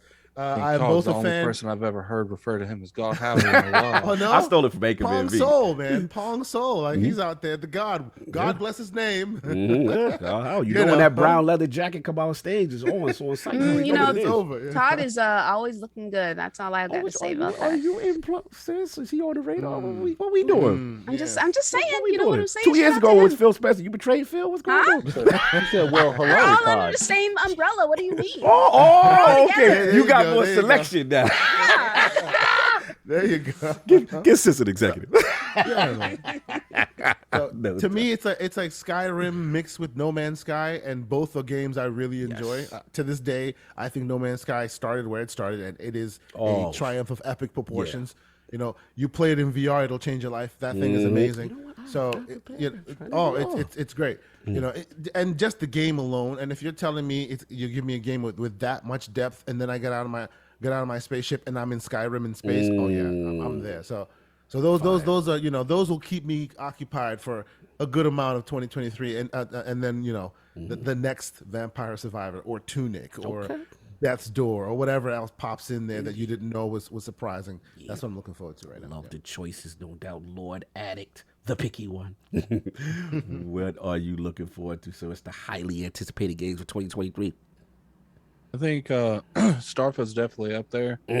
I'm curious if Hellblade ends up making that. Oh, you stole mine. I was gonna say that year. Yeah, not a question. I'm not really anticipating it, but I know that's like a huge game for a lot of people. I would say Resident Evil 4 is really high up there with me too. The remake of Resident Evil 4. It's crazy. Next year, so many remakes are coming out. Yeah, that's your favorite Resident Evil too. So I think the next 6 months is going to be very good. Callisto Protocol, it comes out next month, but it's like the next 6 months. I think that's gonna. I'm seeing a little bit of things about it that I'm not really like. I might not be there day one now, because apparently it's like really like it's like a melee game. Apparently, like there's a lot more focus on melee combat than I originally anticipated. And I don't know how I feel about that yet. I'm day one for that, but yeah.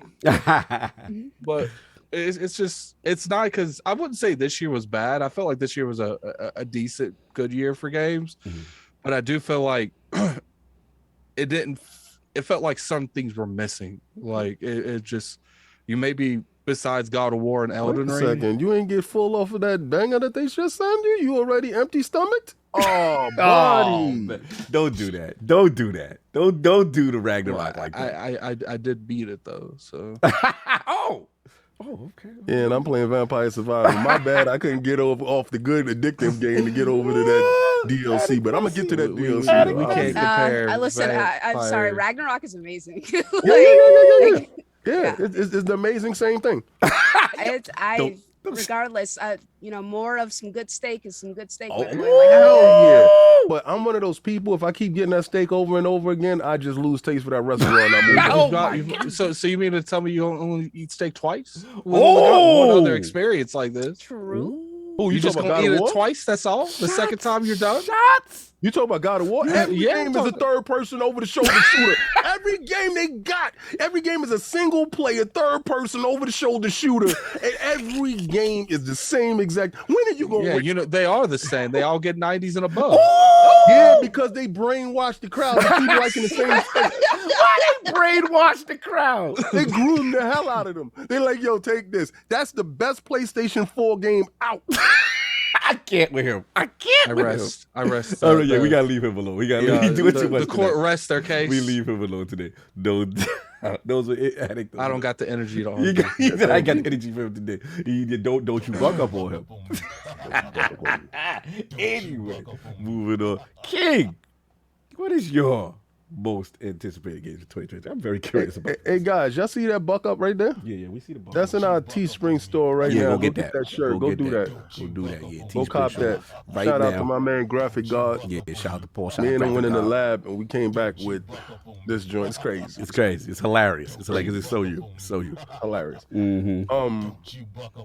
Anything Game Pass.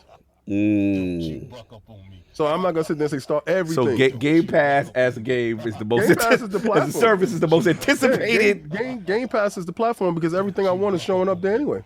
So what you want me to say? Starfield is showing up there. You want me to say what's Hellblade showing up there? All their games are showing up there anyway. That's the first party, so that's a no-brainer. My biggest question is what these guys got, because it's gonna get bone dry next year. Hopefully, Spider-Man hit them streets. But how are you gonna keep holding on to November? Like hold on to November. See you in November, baby. In November, we gonna have a banger for you, and it's gonna take you through the. No, they finished their games in 2 or 3 days, and they sitting there empty like attic. Like, what's next?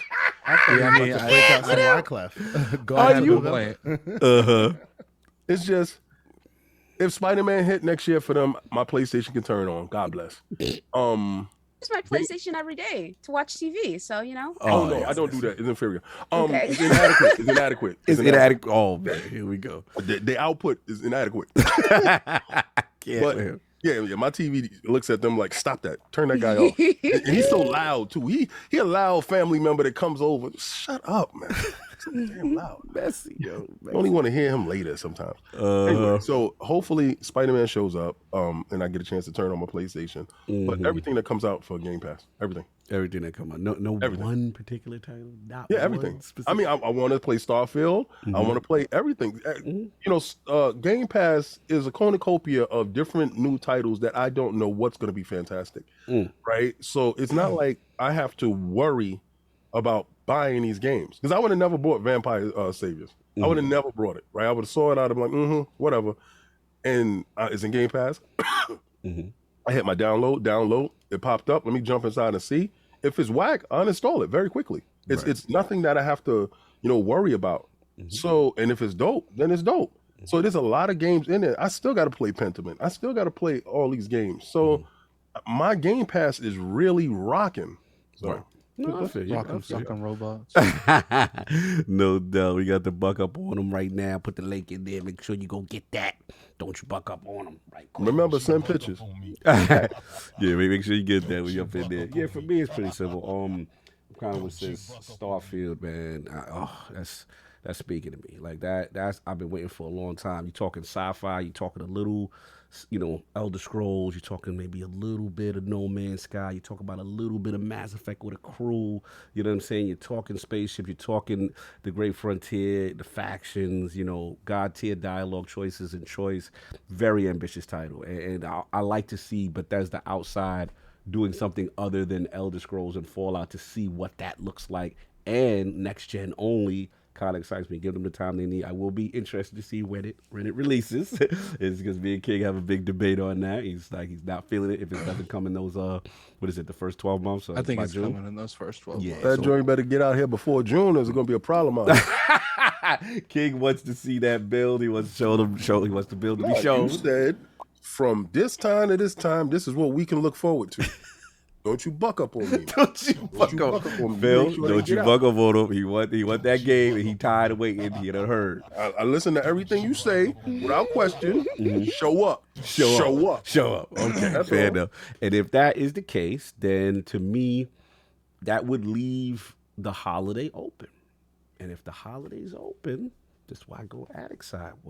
What's up with Hellblade? Where you at? Where you at, Senator? Who whispering in the corner? Are you ready? Are you ready yet? We'll see. You know what I'm saying? That would be a monster year if they could pull that off. I don't know if it's happening, but we'll see what happens there. Low key though, if the Game Pass deal gets done fine, I mean the ActivisionBlizzard thing gets done fine, but low key, even if it Diablo 4, I'm a Diablo guy. So me too. Diablo 4 look fire to me. Well, where's that at?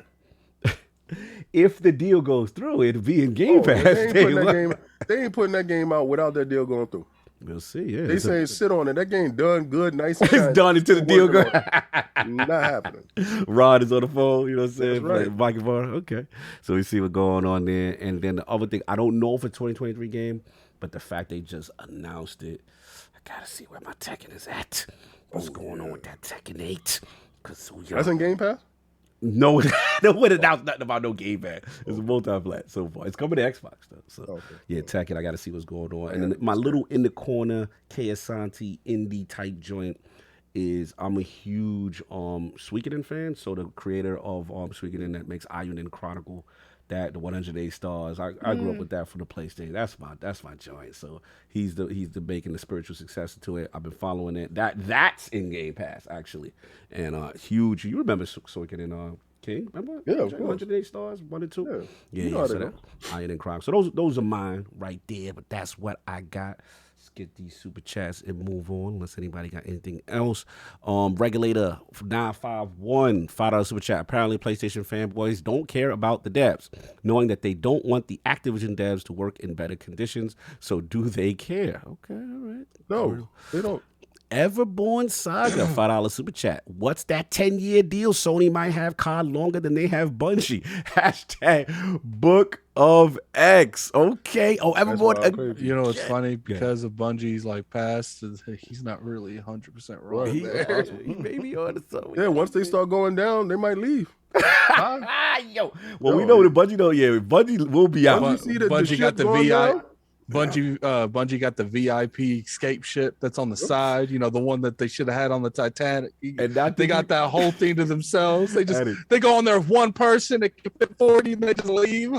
they always got a contingency plan. Let's just say, like, Bungie is the king. And I will say this, I don't want to feed it too much, Addict and Luca, because we Destiny fan.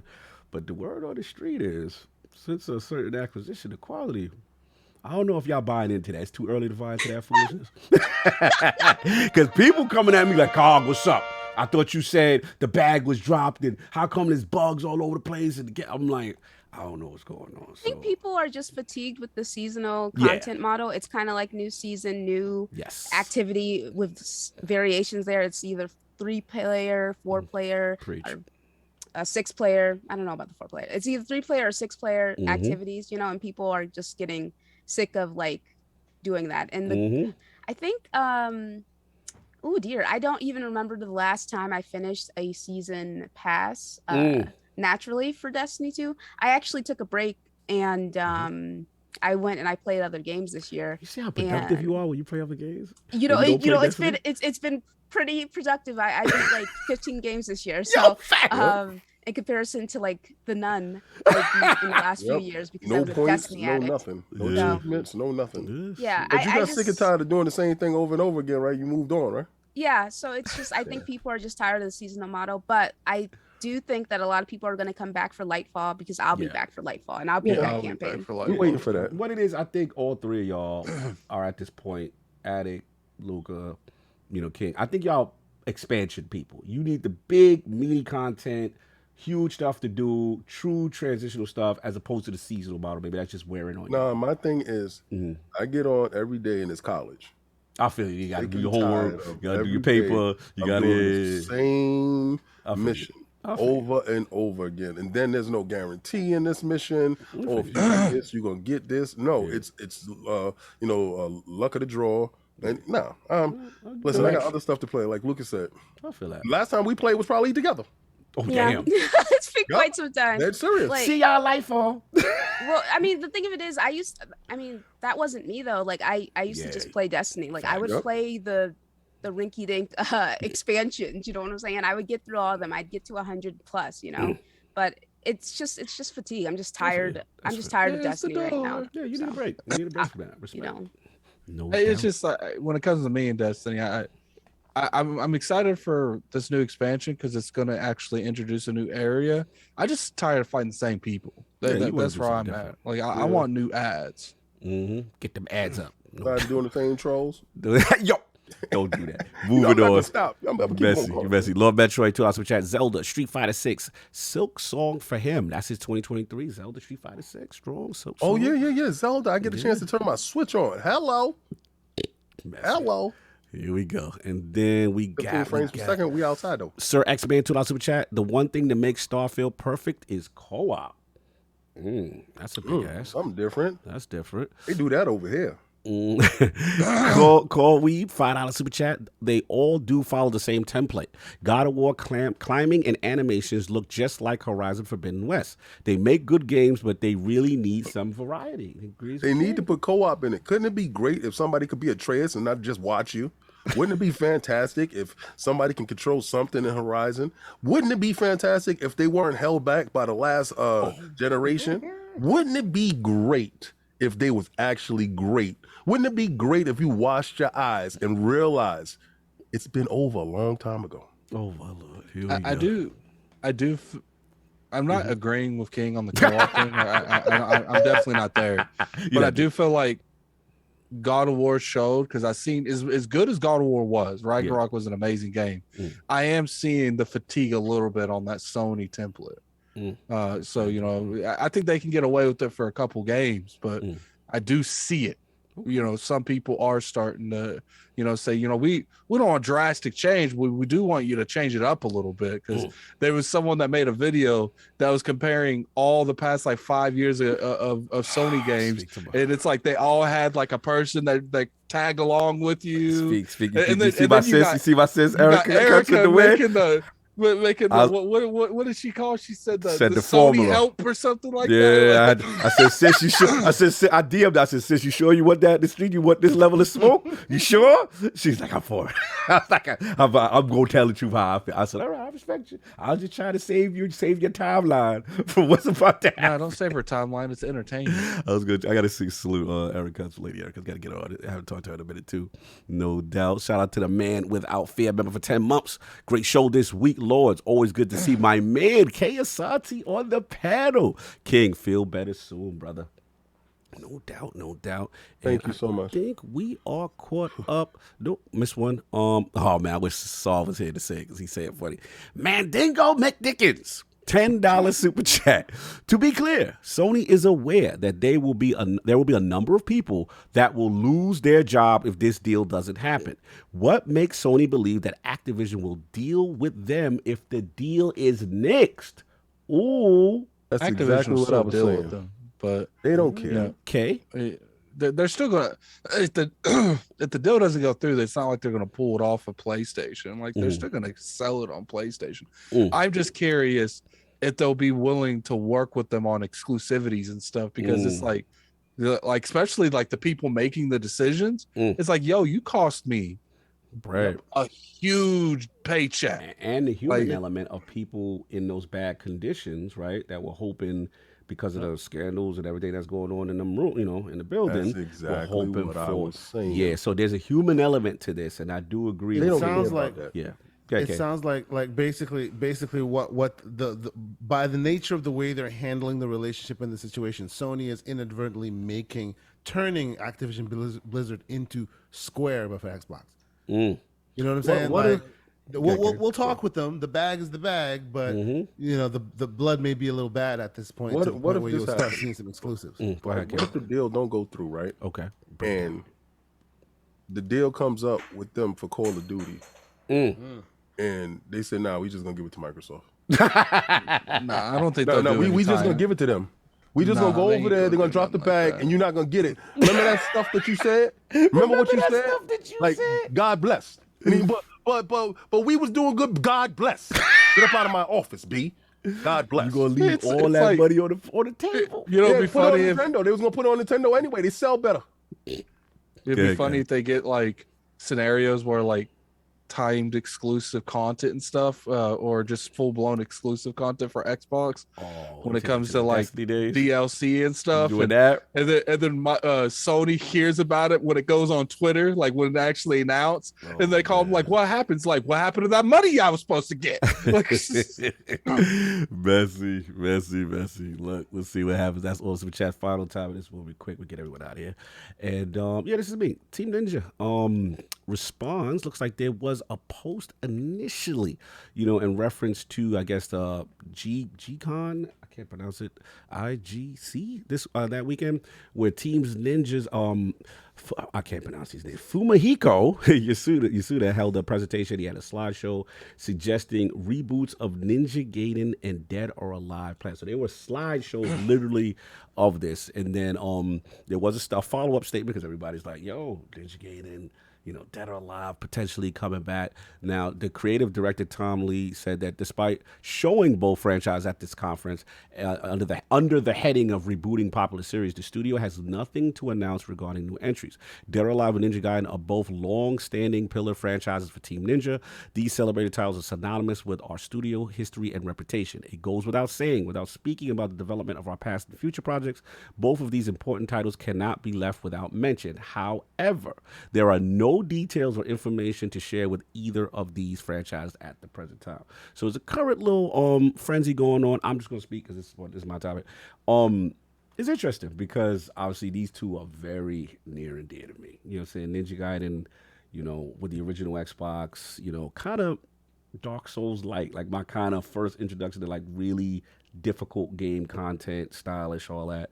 And then the Dead or Alive connection is big fighting game fan, and remember Ryu Hayabusa was in, what you call Dead or Alive, and it has some story crossover and stuff like that. Can you remember the counter system? What is it like? Paper, scissors, rock, punch, counter, whatever that kind of thing. Grab, and we gotta admit, Dead or Alive for its time was one of the best looking games. Remember the stage you kick people off? You had the stages that multiple level stages and Wasn't stuff it like that. That was the first one that did broken. Yes, stages to break through stages. Break through the stage, go through the wall, go to a whole nother level of the stage, that kind of thing. And let's be real, King, a lot of young men, their manhood was groomed due to the curvature and the bouncing physics. The certain things of the characters, the female characters. Yes, they was highlighted. Yes. And if you got the Japanese version, boy, reduce the situation. Yes. I will always purchase the Japanese. Yeah, it was clearly on the bucket list. But somebody shout out to NBC DO3, DOA 3 turd heads. Pause, yo. Stop it.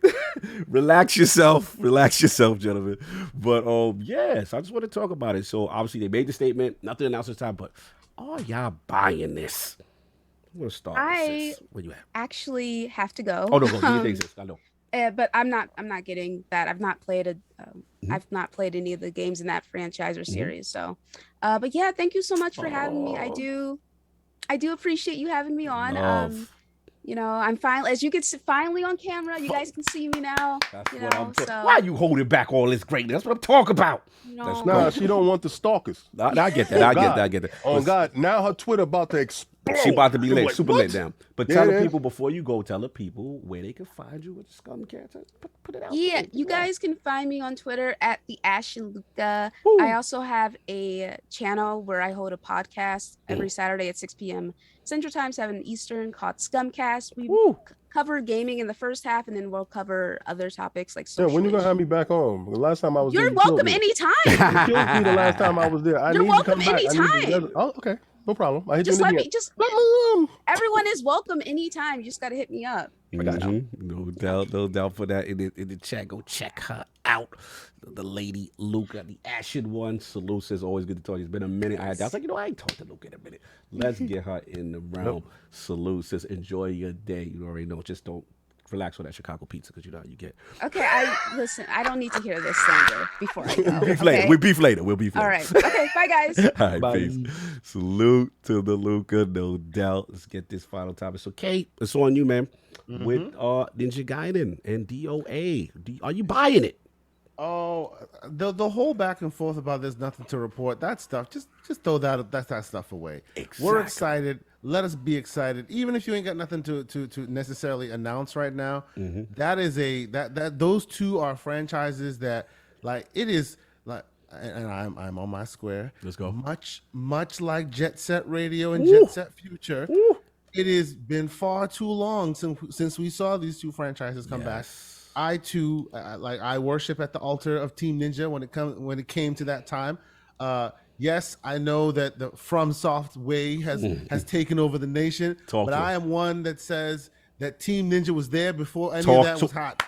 Right? Like they were doing what they were doing before it was popular. And no disrespect to the FromSoft way. It's amazing and where they're going, but I love to see Team Ninja like rethink the original and bring them back. Yes. And like you were saying, the for its time, the graphical output that it was doing, there was no aliasing for some reason. Even though you're on OG Xbox, it was very, very crisp and cool. It still holds up today. As a dude who likes to emulate my stuff, it still holds up today. It is very cool. So I'm happy to hear that even they're even thinking about these franchises. Yeah, you can say the whole nothing to report here, but to try and kibosh the whole thing, come on now, we're excited. Let us be excited. I think it's great. No, I completely agree. I got to break protocol. Shout out to Mandingo, Big Thickens, $5 super chat. I remember when my mother walked in on me while playing Dead or Alive. She saw the voluptuous Ayane in revealing clothing. She took my controller and we prayed. Oh boy. I hope that was just during DOA and not the tennis, not the volleyball version. I had that too. Your mama would have asked you to we need to go see Jesus. Bro, in the JW house, man. Oh boy. Shout out to me getting out there. None of that could grace the screen with ball. Oh boy, yeah. That was a little too far, bro. He kicked his Xbox over. No doubt. The way you guys be talking, you locked your door before you played Dead or Basically, Alive. it was real out there in the streets. Like I said, boys became men during that time. Yeah. But we gonna move on. So I'm gonna guys Attic, man. I don't know if I got any connection. I don't remember you talking about either. Yeah, so I'm curious about your connection to either, or if not, any Dead or Alive or NinjaGaiden. I don't care about Dead or Alive. But NinjaGaiden, I would actually like it if there's not movement on that brand. I feel like Microsoft should move on that brand because I think they need. Look, does all From Software games get exclusive to Sony? No, but there's enough where it's annoying, and I feel like they need their own Demon Souls maker. They need their own Bloodborne maker, and I feel like the game that's about to come out was made by Team Ninja, isn't it? Wulong coming. Yeah, Wulong, great game, and that shit. I actually playing that game. It's not a From Software game, but I think it's from what I've played of their games. It's the one that resembles more like From Software games than anything else. Absolutely, I think that's kind of one of the OG origins. You actually said something that me and Maddie had. So Maddie agrees with you. We had a little debate on Defining Duke, and he said he agrees with you. He feels that Microsoft is synonymous with NinjaGaiden, and that he feels they need to make that exclusive. So I was like, well, what about the Game Pass bag? Or he's like, nah, God, it's like KOTOR. I should think about that with Xbox. He said Microsoft need to make that happen. What do you feel about that? You agree? You think like they need to drop an exclusive bag? Even the Game Pass wouldn't be enough? No, it's got to be exclusive. I was a little disappointed with them that Wulong's not exclusive. Like, sure, the Game Pass bag is gonna really help the subscription service, but I feel like that exclusivity would help the brand. Okay. And they're doing better when it comes to stuff like that. I am skeptical if they would ever back the truck up to make something exclusive when it's probably cheaper just to make it a Game Pass. That's the model. Game Pass exclusivity. So, but there's some decisions you got to make that doesn't make sense because of your subscription service, but it's better for your brand in the long term. And I think having their own those type of games makes better sense, like brand wise, than it does, Game Pass wise. I will say this: if the deal get blocked, these are the type of things that could happen. Stuff gonna That happen. Activision, these are the things you gotta pay attention to moving Stuff forward. gonna happen. Lord King, whispering, slanderous thoughts. What are your feelings, man? We grew up with these games, bro. Well, I don't feel it should be exclusive at all. Oh, okay. Put on Game Pass. Game Pass is the model. It's not the platform. It's not the console. Game Pass is the platform. Game Pass is the model. Okay. Don't go over there giving them no extra money you ain't got to give them. Put them on Game Pass. You fit in this time slot, slide up in here. And you synonymous because when we market Game Pass, and I said we because I play it all the days. So what?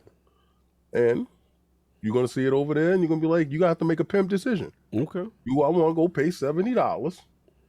And some of y'all doing it digital. And I'm going to tell you, be afraid of their digital situation. You know, on that other side of the fence. Yeah. And or you're going to go get it physical, whatever you're going to do. I'm going to go get it in Game Pass. All right. So drop the bag in Game Pass. Do that with the DOA too. I don't care at all. Because at the end of the day, I'm not running out spending all this extra dough on games for no reason. I'm going to download. Because in my heart, I'm not getting rid of Game Pass. You understand? So anybody sitting there talking about, oh, nah, you know, I don't know about Game Pass because you're afraid that financially you won't be able to keep up with that $15. Oh, don't do that. Don't do that. That's exactly what it is. Don't do the credit card slander. So check it out. I like to own. What's stopping you from owning Game Pass? Are you implying from owning Game Pass? That dude's credits aren't in the situation to be comfortable to maintain Game Pass? I talked to this dude the other day. Let's go. And I said something about Game Pass. Yeah. He said, oh, word, what's that? I said, it's on your Xbox. He said, oh, yeah, I tried to do that, but it needed a credit card. Oh, man. Come on, King. No, that's exactly what he said. Not like this, He said it needed a credit card. And I said, okay, well, what you can do is you can go out and you can buy, because he didn't know there was other options. Right. You can buy these cards, and then you can add Game Pass on that way. So he was like, yo, thank you for letting me know. Because sometimes everybody's situation ain't your situation, but they need to know different avenues in order to get things. Right? So, like, some dudes don't have the $400 to go out and get a console. Well, what they do is they go get that console thing that you pay over a period of time that you get Game Pass with. Xbox All Access. Right. All access joint. So there's different ways for you to get inside the ecosystem. Me personally, these two games is a perfect fit for Microsoft. You know, NinjaGaiden is definitely a perfect fit for Microsoft. Oh, yeah. But I don't think that this current regime views exclusives, and the data has come out that exclusives don't sell consoles. You know, it just doesn't. You're selling to the same team. You're selling to the same people that was sitting there waiting. So that's why, you know, Jim can say stuff like you're not enough, because it's not bridging a gap to get to something else. And especially when you say something like, let's take God of War. Yeah. Because you know I was going to do it. I know you. So let's say that a dude went out and he goes and he buys God of War 1 and then he gets God of War 2. So you know, you got to finish that and you got to finish this. Now, let's say it's a dude or a girl that purchased God of War 2 because they played 1. Right. Some people very rarely waited this long. And I saw a couple of people waited this long to get this game for this console. But that's very few and very far between. So you have to, you know, diversify it. So again, exclusives don't sell consoles. Yeah, that's nice for talking points for fanboys like myself. But at the end of the day, I don't care. Is it in Game Pass? I'm in it. I have to push back a little bit on that. Exclusives might not sell consoles to the degree, but they do give a console an identity. And sometimes an identity is just as important when it comes to branding. Like when you see something like God of War, you see Kratos, you know that's not on anywhere else. Like what's the identity now that they CEO is a rat? Yo, come on. What's they branding now? And he on the Mount Rushmore of snitching. Oh, man. What are we doing? I can't rep that guy. I can't do it, man. He out What's here. the identity now? He outside. Their brand is snitching. well, hold on. There is something to that point that y'all are making right now. I know it's all fun and games, but if we live in a world where the deal is blocked, you're basically effectively telling Microsoft that the way that they've been doing business is not as optimal or as appreciated as the way Sony does business. So you're effectively telling them to act like Sony. From at that point, they got a bunch of money in their pocket, and you're telling them that their kumbaya ways ain't working. You might start seeing some money hat, right? Yeah, because that's what they've been doing all this time, and the market leader's way is the way you're saying that the way should be by very nature of blocking them from doing it the other way.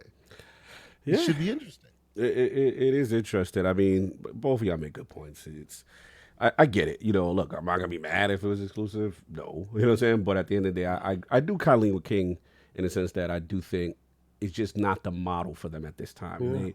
They just you know. And just think about the pushback they got when they tried that. What was it, Rise of the Tomb Raider? Mm-hmm. And people were like, well, this is not synonymous with your brand. And you know what I'm saying? And why are you doing it? Oh, shout out to Matt Jimenez gifting 5 ILP memberships. Salute. Blessings. The crest up. Thank you. That's love. Salute. Appreciate it. Yeah, Man. appreciate that. Yeah, so it's just like, you know, I just think it's a different place, and they looking at driving, you know, Game Pass. But yeah, I care about these franchises a lot. I want to see what happens with them team. I love that Team Ninja's outside. They're thinking about bringing them back. I'm with you, kids. Like, hey, once you put that on an internal slideshow for, like, you doing it. It's just you not ready to talk about it at this time. That's all that is. You doing it though. You doing it. So that makes me smile. And I'm team fighting game. I'm sorry, Addy, you about to say something?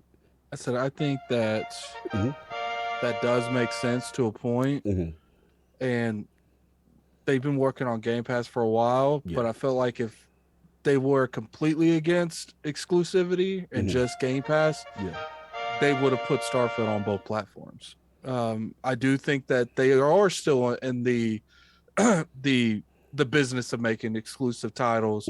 It just got to make sense to them. And that's why, you know, when it comes to, you know, I personally feel like Team Ninja is like top 5 people they need to buy because I feel like Team Ninja serves the type of games that they don't have at all. But, you know, it is what we'll have to see. I do feel like what happens with this Activision deal is going to determine a lot of things. And it's interesting to see the future. I think they're all about exclusives when they own it. When they own you, they own the building, then you ours, you mine. That's what they are. But if I don't own you, be wherever you want to be. Yeah, you get over this game. Well, I mean, I'm not talking about a full-blown exclusive, even a timed exclusive. It's I it's see what fine. you're saying. Like, but isn't that a time exclusive? Sometimes when games go to Game Pass, like some of those games is over there first for a period of time. Well, no, see, that's a different scenario. Like, if like Persona 5, for instance, like I'm not waiting. I don't care if it comes to Game Pass. They could literally say Persona 6 is coming to Game Pass and Xbox 6 months after PlayStation 5. You're getting it there. You're not missing and the I'm still zeitgeist. buying it PlayStation 5. Like, it's just like that's one thing they can't do. They can't miss on these games day and day. Facts. It don't matter if it's not on Game Pass. It at least got to be on the platform. Facts. I'm with you all the way on that one. Like and I think they're doing a better job of that. Like there's still little ones here and there that miss, but for the most part, it seems like they're getting the major ones. So that's dope. But yeah, that's what I got, y'all. That's all I got. I think the super chats are caught up. Just let me know, Attic, if I didn't miss anything. I get the poll that y'all should like. All right, if the potential Microsoft acquisition of Activision Blizzard King is blocked by regulators, which concession do you think Xbox should make in hopes of getting the deal approved? The choices are A, Call of Duty removed from Game Pass. B, Call of Duty parity with PlayStation Plus. C, Call of Duty remain on PlayStation like Minecraft. Or D, I don't care. I'm blocking everything to protect my PlayStation. Shout out to all the lords that goes out there again. Shout out to the legendary, the ValariGamingPillow brothers, Lord Hillal, Lord Nadeem that came through. Link is at the top. It's posted at the top of the chat. Again, we got a promotion going. We got a partnership with those amazing gentlemen. And again, if you want one of the best comforts in gaming, you see it right there. That is the Valari right there. Support. If you're a hardcore gamer, I'm telling y'all right now, playing extended hours on these games, your elbows, your joints, it is the most comfortable thing I have ever seen and enjoyed. I can't play my games without it. VR, console, you name it, we do it. Mobile, check that out. The link is in the description. I'll put it in there again. Use code LORD15 if you want that 15% off our exclusive for the pre-order page. So check that out right there. I'll put it in there again for y'all. Attic, go ahead. And I was like, I don't want you guys to know, like, I actually believe in that pillow. So Attic. it's just like, he don't like nothing. Yeah, Right. I'm very. I've always been told I'm a very hard person to please when it comes to stuff, but I do enjoy that. Like, what's funny is like I took it to my girlfriend's house. That's why I don't have it because I left it there on accident. Like, because it does make sleeping a lot easier for me. Yes, absolutely. Go check that out. Support the Lords. Got more things doing. If you guys hit some targets, we got some other things cooking. So go get that Valari, man. Go check that out. Again, salute to the sis, Lady Luca. We already see her pull up. And, of course, my man, K. Asante, the homie. Tell people where they can find you, what you got going on, sir. Oh, well, first and foremost, I have to once again thank you guys so much for having me on. It's always a pleasure being on with you guys. As you know, I am an avid watcher. Even when I'm in the motherland, I got to catch my episode. Salute. You know, I sent y'all a little video of my daughter. Yo, like, when daughter, she did the intro. She's like, you're not playing it. You're not playing it today. I'm like, yeah, I had to record her doing that. But no, thank you guys so much. Of course, as y'all may know, I host a show with my man, Mr. the slanderous one, the conspiracy theorist, Mr. Everborn Saga. We like to do it on Saturday mornings, 10 a.m. Eastern Standard Time, the Gaming Circle podcast. What's the name? Is it Gaming Circle? Okay. The Gaming Circle podcast, GCP, we're the Geek Culture podcast. We're broadening our base. You know, we're doing the best we can. And we're back after 2-week hiatus, so we enjoy. We got to get you to 1,000. Yo, y'all got to get over there. Let me put the link in. We're close. Get these boys to 1,000 subs right now. We're doing the march. You know, we appreciate all the support we have been getting. So thank you guys so much. You know, we see a lot of great community members also in your chat that join ours, and we appreciate the continued support. And you know, come join us Saturday mornings. We get a little slanderous. We keep it PG-13, so you can listen to it with the kids. But yes, we do our best. We enjoy it. No doubt. Appreciate you, bro. Thank you for holding us down, man. Really appreciate it. It was always good to get your insight, and of course, the occasional slander. But you were good today. You were good today. We keep it PG. Come on, man. We keep it PG. My bro, K. Asante, appreciate you, brother. We got to get everyone in here because I don't know how you keep that man in check. That man. Oh, you know. I love me They some call us Elmore. the dynamic duo. Sometimes I'm not sure which one's Will and which one's not. Yes. Y'all play off each other good. Salute We to don't y'all, know, man. yeah. No, that y'all need to do stuff with I want to see y'all do some stuff with DPS. So y'all been working with DPS. Yeah, we want to do a little crossover. That's you know, what we have that's them the over show. perfect. We always want to do that. Because Forte and Slow got the synergy with DPS. Y'all got the Yes, same. yes. I would love to see you four y'all brothers come together Yes. and do something. That'd be Oh yeah, fire. we should definitely do that for sure. No for doubt. Salute to the gaming circle. You already know Lord Addict. Again, appreciate you coming through. I knew you were really sick, wasn't feeling well, wasn't sure you was gonna be able to make it, but it was good to see you. Where can people find you? What you got going on? Find me going back to sleep. See you guys next week. And there you have it. I need the diddle, okay. But anyway, my man. So there we go. Lord Saul again. He had to dip out, but he was here earlier. Send him some love, even though King don't like when I say that. And Lord King, glad you can make. I know you are not feeling well. I called you, bro. I'm surprised you was able to rock the whole thing. Appreciate I'm you. not gonna brother. do that. I got no choice. I love you, bro. Like I love both of y'all because y'all. It's hard to do a show. Yeah, You know for what I'm sure. saying? So when y'all here, y'all give me energy. I'll be hyped. That's why I know Addict gives me so much energy. He don't know. That's when I started getting lively. First, I want to give a shout out to Valari. Woo! You guys heard? Go to their site. Yes. Pick up 2 pillows and you get 20% off. Mm-hmm. You can't pick up 2 pillows. Pick up 1 pillow. Put Iron. What is it? Iron Lord 15 or Lord, Iron? yeah, Lord 15. But Lord 15 on the checkout. You know what I'm And saying? you get 50% off that pre-order exclusive ILP jump right there. Shout out to Lady Luca. Woo! Fantastic stuff. Go to her channel, Scumcast, and go sign up over there. Yes. K. Asante, that's my dude. Woo! Go to his podcast, The Gaming Circle. Fantastic stuff. They had a great show yesterday. They helped me while I was dying in bed. Trust me, man. I just left it on. I was listening while I was just laid out there. Also, go to our Teespring store and go get that buck up. Don't you buck up on me. It's hilarious. It's fun. Something that you can tease people with. We're in the teaser season. Yeah, get the 2 of the dudes because they out here repping rats. Oh, man. Pick up a stop snitching while you're there. Pick up a stop Understand snitching? people. Yeah. When you pick up the don't buck up on me, just make sure you pick up the stop snitching. So we We doing a 2 for 1? That's how we doing it? You got to show that you joking because you're not really about that life. But yeah, my congestion is coming in. I'm out of here, guys. Yeah, go. Love you. Talk to you guys later. Look, that's all I got. Everybody good. Great to see y'all. Another dope show. We will catch y'all next Sunday. The same bad time, same bad channel. That's all I got. Everybody enjoy your Sunday. Peace.